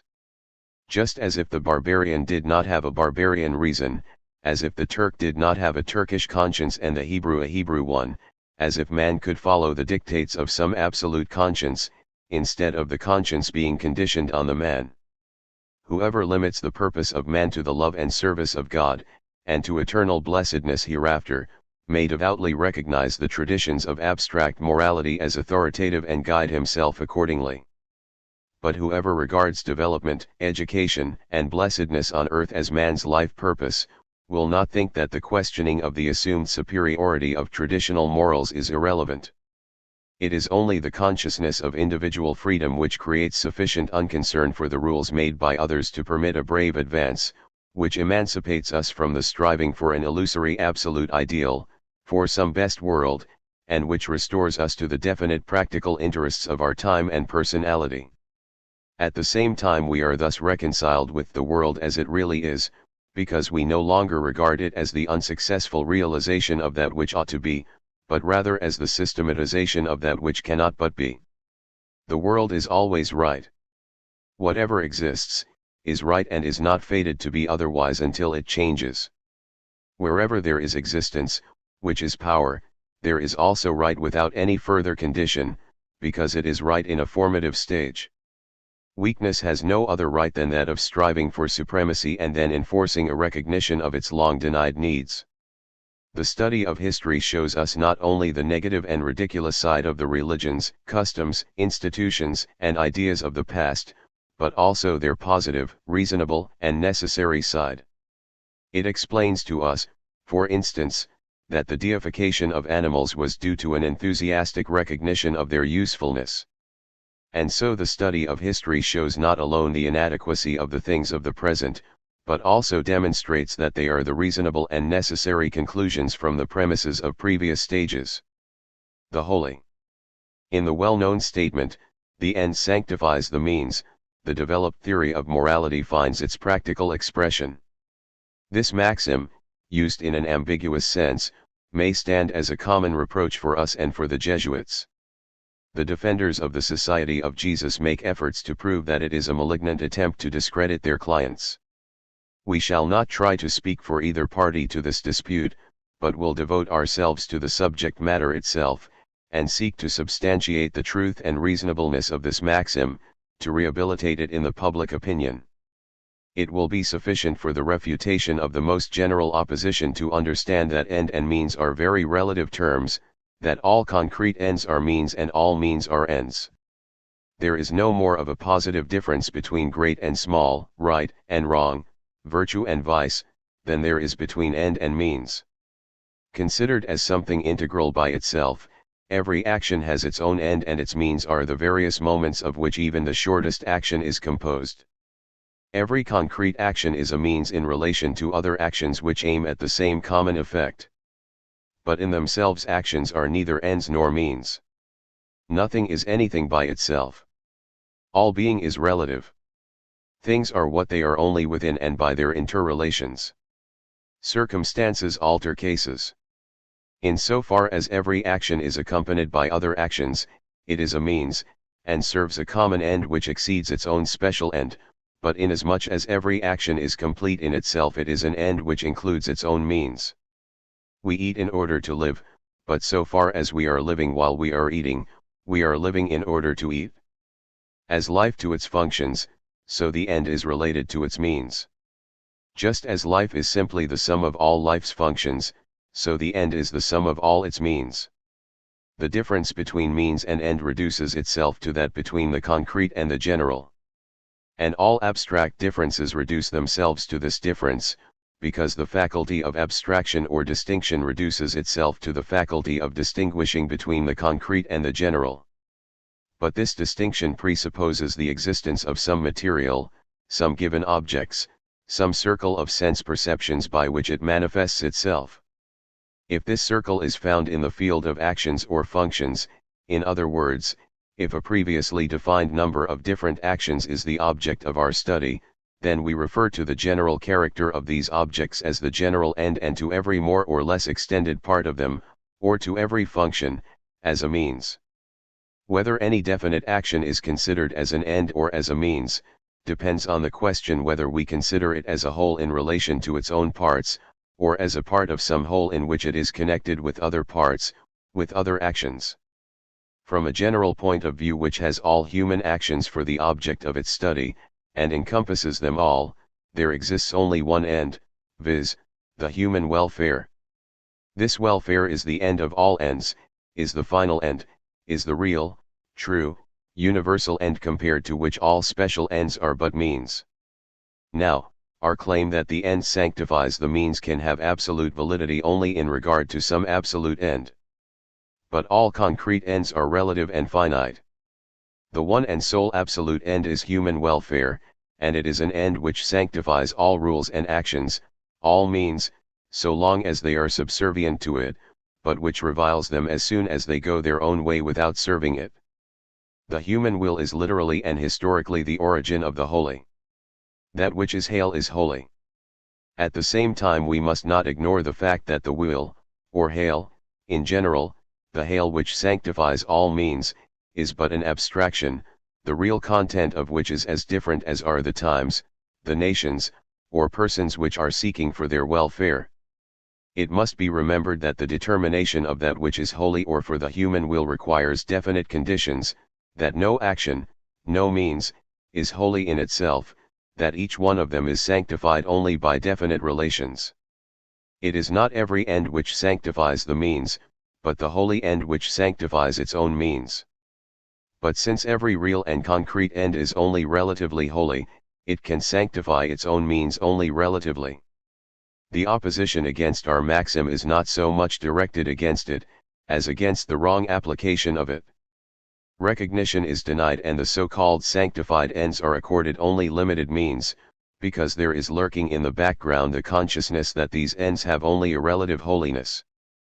On the other hand, our defense of the maxim does not imply that the various nominally holy means and ends are sanctified because some authority, some scriptural statement, some reason, or conscience, has declared them to be so, but only in so far as they answer the common end of all ends, the human welfare. Our maxim of ends does not at all teach that we should sacrifice love and truths to sanctified faith, but neither does it demand that we should sacrifice faith for love and truth. It merely states the fact that, whenever some superior end has been determined by sense perceptions or circumstances, all means contrary to that end are unholy, and that on the other hand means which are generally unholy may become temporarily and individually sanctioned by their relation to some momentary or individual welfare. Wherever peacefulness is actually in favor as a sanctified means, war is unholy.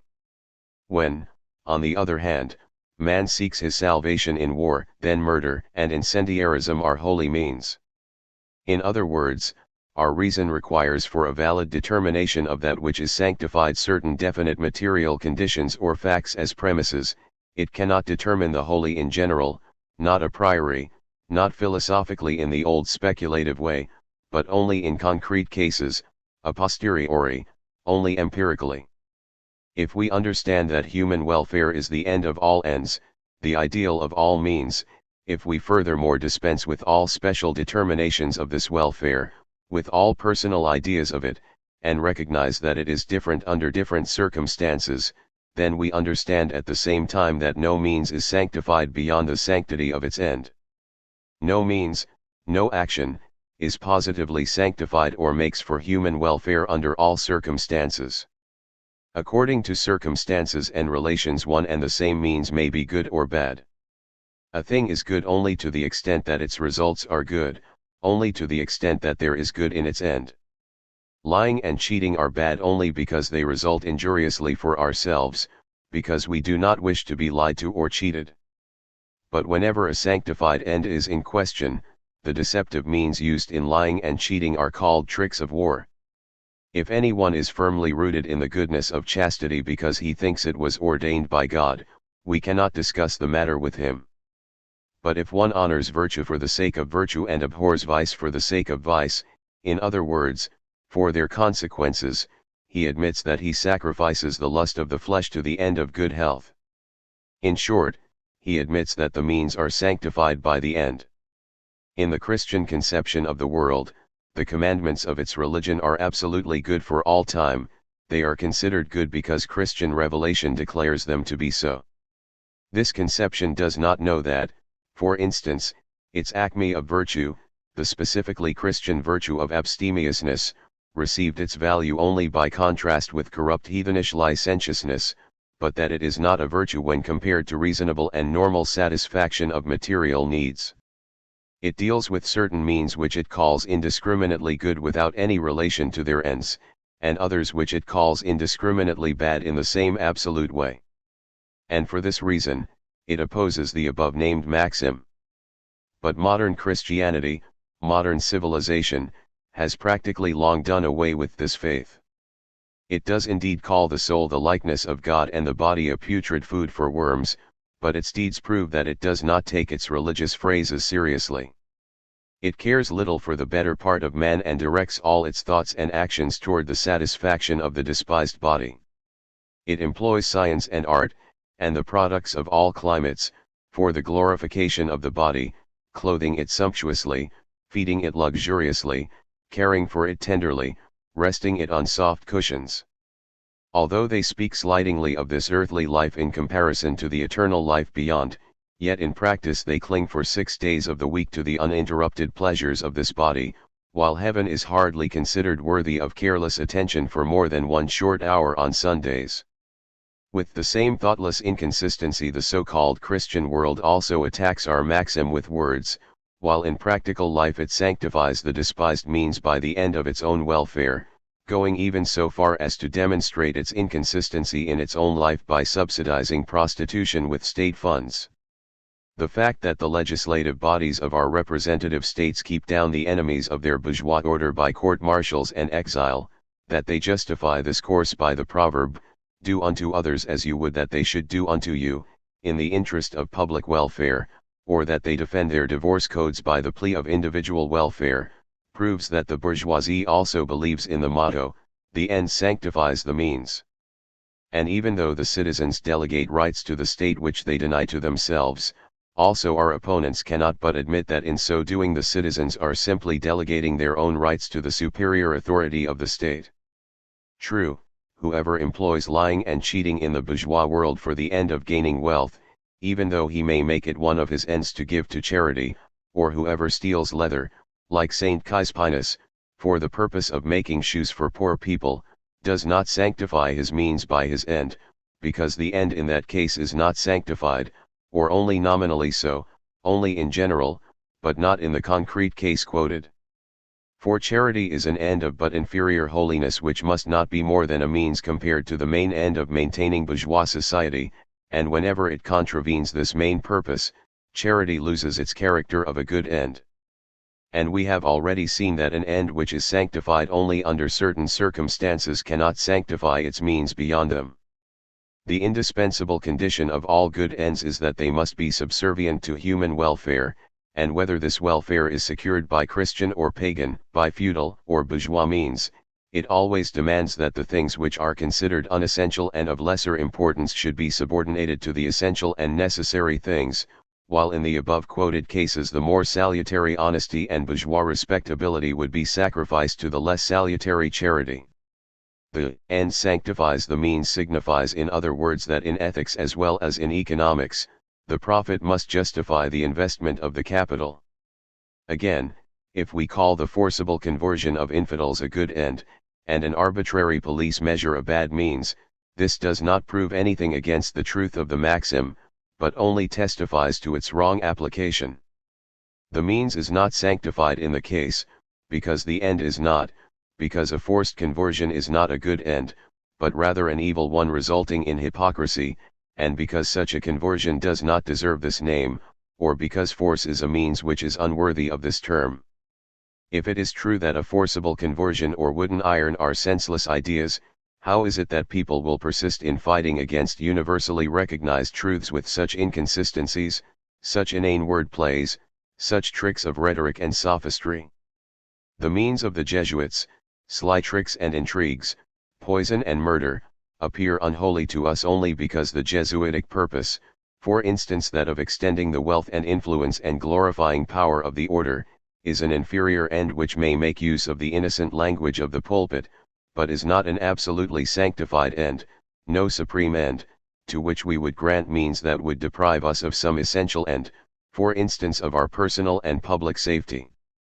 Murder and manslaughter are considered immoral as individual actions because they are not means to accomplish our main end, because we incline not toward revenge or bloodthirstiness, nor toward arbitrariness and the willful dispensation of justice by some judge, but toward lawful decisions and the more or less impartial decrees of the state. but do we not explicitly declare in favor of the maxim the end sanctifies the means, when we constitute ourselves into juries and render dangerous criminals powerless by the rope and the axe of the executioner? The same people who boast of having dropped Aristotle, that is to say the belief in authority, for centuries, and who therefore replace the dead traditional truth by living self-gained truth, are found to be completely at odds with their own development in the above-cited cases. If we listen to the recital of some funny story, which may be told by even a reliable witness, we nevertheless remain loyal to the principles of free reason, that is to say we are free to regard as serious and regrettable any incident which the narrator may consider funny and ridiculous. People know how to distinguish between a story and the subjective impression its incidents created on the mind of the narrator, and which depends more on the personality of the witness than on the actual facts. But in the matter of good ends and bad means it is proposed to neglect the distinction between an object and its subjective end, which is otherwise the point of all critique. Such ends as charity, the conversion of infidels, etc., are thoughtlessly, a priori, called good and holy, because they once were so under particular conditions, while now their effect in the cases above cited is just the opposite, and then people wonder that the unrighteous title carries with it unrighteous privileges. Only that end is worthy of the predicate good or holy in practice, which is itself a means, a servant, of the end of all purposes, of welfare. Whenever man seeks his welfare in bourgeois life, in production and commerce of commodities, and in the undisturbed enjoyment of his private property, he clips his long fingers by the commandment, "Thou shalt not steal." But wherever, as among the Spartans, war is regarded as the supreme end and craftiness as a necessary quality of a warrior, their thieving is used as a means of acquiring craftiness and sanctioned as a means for the main end. To blame the Spartan for being a warrior instead of a sedate bourgeois would be to ignore the facts of reality, would be equivalent to overlooking that our brain is not designed to substitute imaginary pictures for the actual conditions of the world, but is organized to understand that a period, a nation, an individual is always that which it can and must be under given circumstances. It is not from mere individual and unpraiseworthy fondness for the paradox that we subvert current views by defending the maxim the end sanctifies the means, but from a consistent application of the science of philosophy. Philosophy originated out of the belief in a dualist contrast between God and the world, between body and soul, between the flesh and the spirit, between brain and senses, between thinking and being, between the general and the concrete.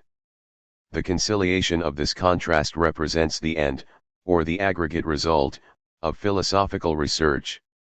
Philosophy found its dissolution in the understanding that the divine is worldly and the worldly divine, that the soul is related to the body, the spirit to the flesh, thinking to being, the intellect to the senses, in the same way in which the unity is related to the multiplicity or the general to the concrete. Philosophy began with the erroneous supposition that the one, as the first thing, was the basis on which developed the two, three, four, and the entire multiplicity of things by succession. It has now arrived at the understanding that truth, or reality, turns this supposition upside down, that the reality with its multiplicity of forms, perceivable by the senses, is the first and foremost thing out of which the human brain gradually derived the conception of unity or generality. No achievement of science can be compared with the amount of talent and intellectual energy consumed in harvesting this one little fruit from the field of speculative philosophy.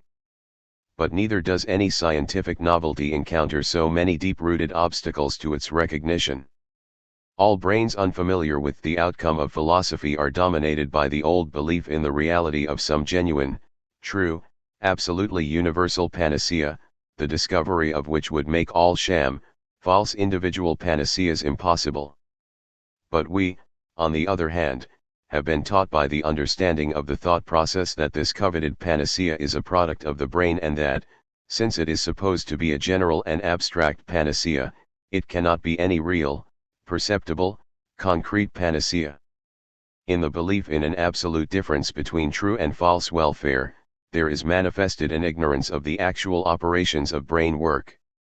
Pythagoras made numbers the basis of things.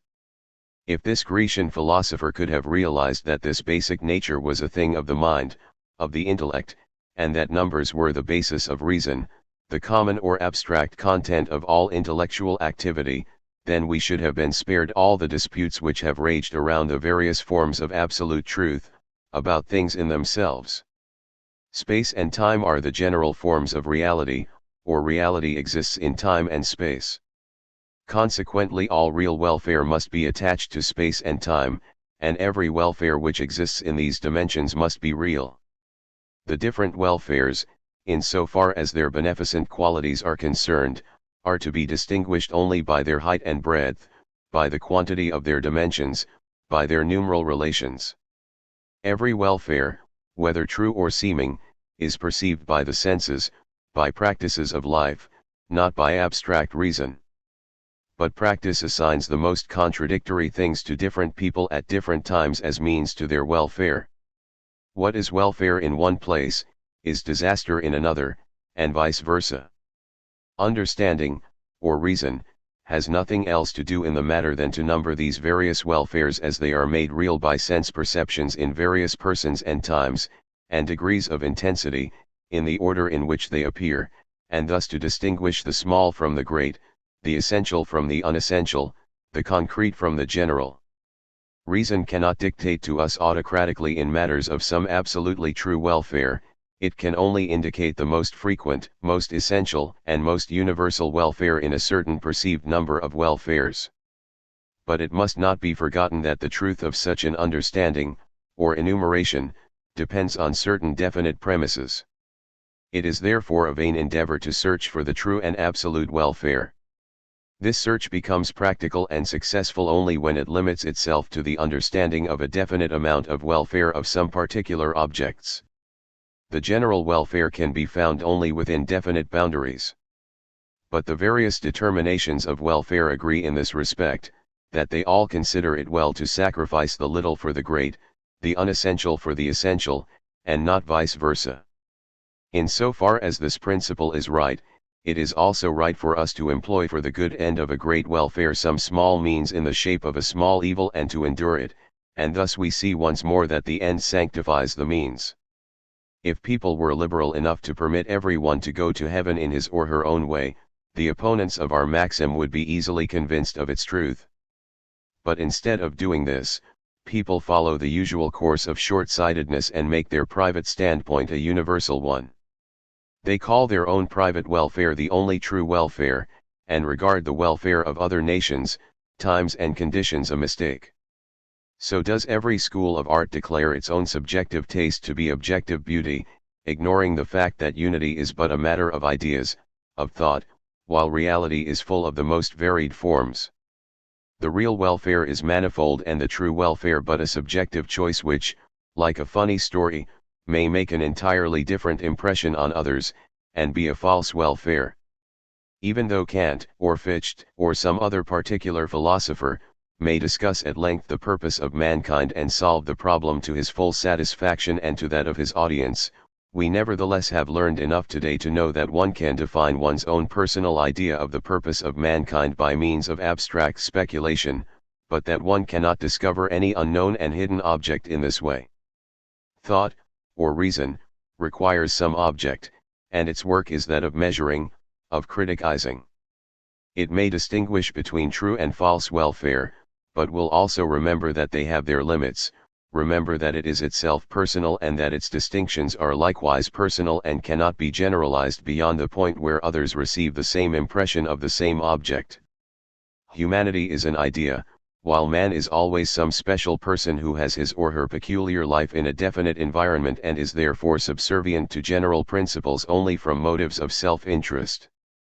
The sacrifice of ethics, like that of religion, is only seemingly a self-denial and serves the ends of reasonable self-interest, an expenditure with a view to greater gains.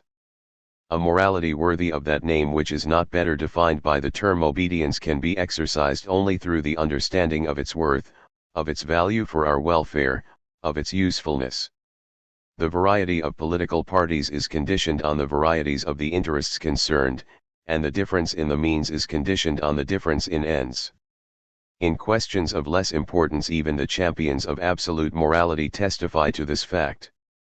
Thiers in his History of the French Revolution tells of a peculiar situation in the year 1796, when the patriots held the public power and the royalists carried on a revolutionary propaganda. It was then that the partisans of the revolution, who should have been the champions of unlimited liberty, demanded coercive measures, while the opposition, who secretly cared more for a monarchy than for a republic, voted for unlimited liberty. To such an extent are parties governed by their self-interests, comments Thiers, just as if this were an anomaly instead of being the natural, necessary, and inevitable course of the world.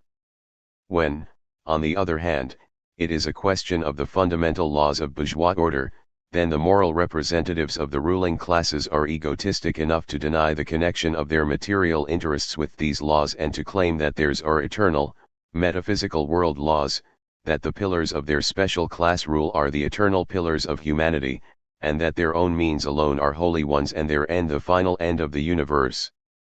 It is a disastrous deception, a robbing of human liberty, an attempt to cause the stagnation of the historical development, if any age or class thus proclaims its own peculiar purposes and means to be for the absolute welfare of humanity. Morality originally reflects one's interests just as fashion reflects one's taste, and finally the action is molded after the conceived pattern like the coat in dressing. In this process, force naturally is exerted for the maintenance and protection of one's own life, and those who resist are subdued. Interest and duty, though perhaps not entirely synonymous, are certainly closely related. Both of them are merged in the term welfare. Self-interest represents more nearly the concrete, immediate, tangible welfare, while duty concerns itself with the more remote and general welfare of the future also. While self-interest considers the present tangible metallic welfare of the purse, duty demands that we keep not only a part of welfare, but all welfare in mind, that we consider the future as well as the present, that we remember the spiritual welfare as well as the physical. Duty thinks also of the heart, of social needs, of the future, of the spiritual will, in brief of interest in general, and urges us to renounce the superfluous in order to secure and retain the necessary. Thus your duty is your self-interest and your self-interest your duty. If our ideas are to adapt themselves to truth, or to reality, instead of reality or truth adapting itself to our notions or thoughts, we must understand that the mutability of that which is right, holy, moral, is a natural, necessary, and true fact. And we must grant to an individual the theoretical freedom which cannot be taken from it in practice. We must admit that it is as free now as it has ever been, that laws must be adapted to the needs of the social individual and not to the vague, unreal, and impossible abstractions, such as justice or morality.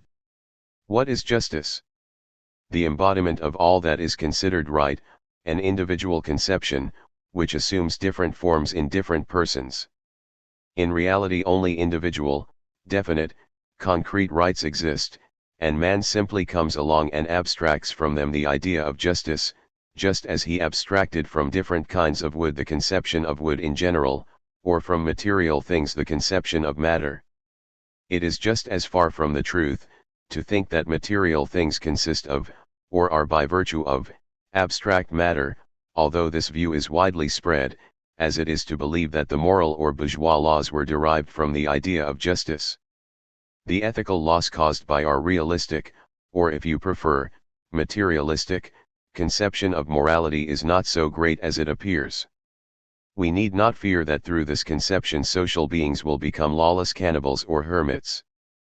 Freedom and lawfulness are closely allied by the need for association which compels us to permit others to live together with us. If a man is prevented by his conscience or by other spiritualistic or bourgeois ethics from committing unlawful actions, unlawful in the wider meaning of the term, he is either not exposed to very grave temptations, or he has a nature so tame that the natural or legal punishments fully suffice to keep him within prescribed bounds. But where these checks are ineffective, morality is likewise powerless. If it were otherwise, we should have to assume that morality exerts in secret the same influence on the faithful which is exerted by public opinion on the faithless. But we know from actual experience that there are more pious thieves than infidel robbers. That the world, which attributes so much value for social welfare to morality by word of mouth, actually shares this view of ours, is proven by the fact that bourgeois society gives more attention to the penal code and to the police than to the influence of morality.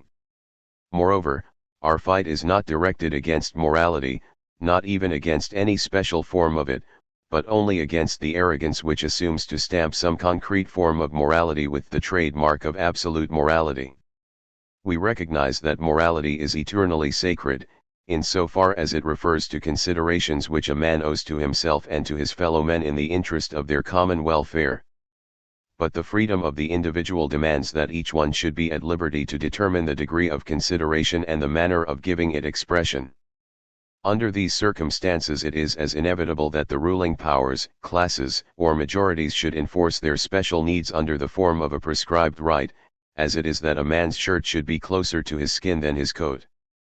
But it appears to us not merely very superfluous, but even detrimental to the energies required for the progress of the future, that some decreed right should be elevated to the position of absolute right and transformed into an insuperable barrier to the advance of humanity.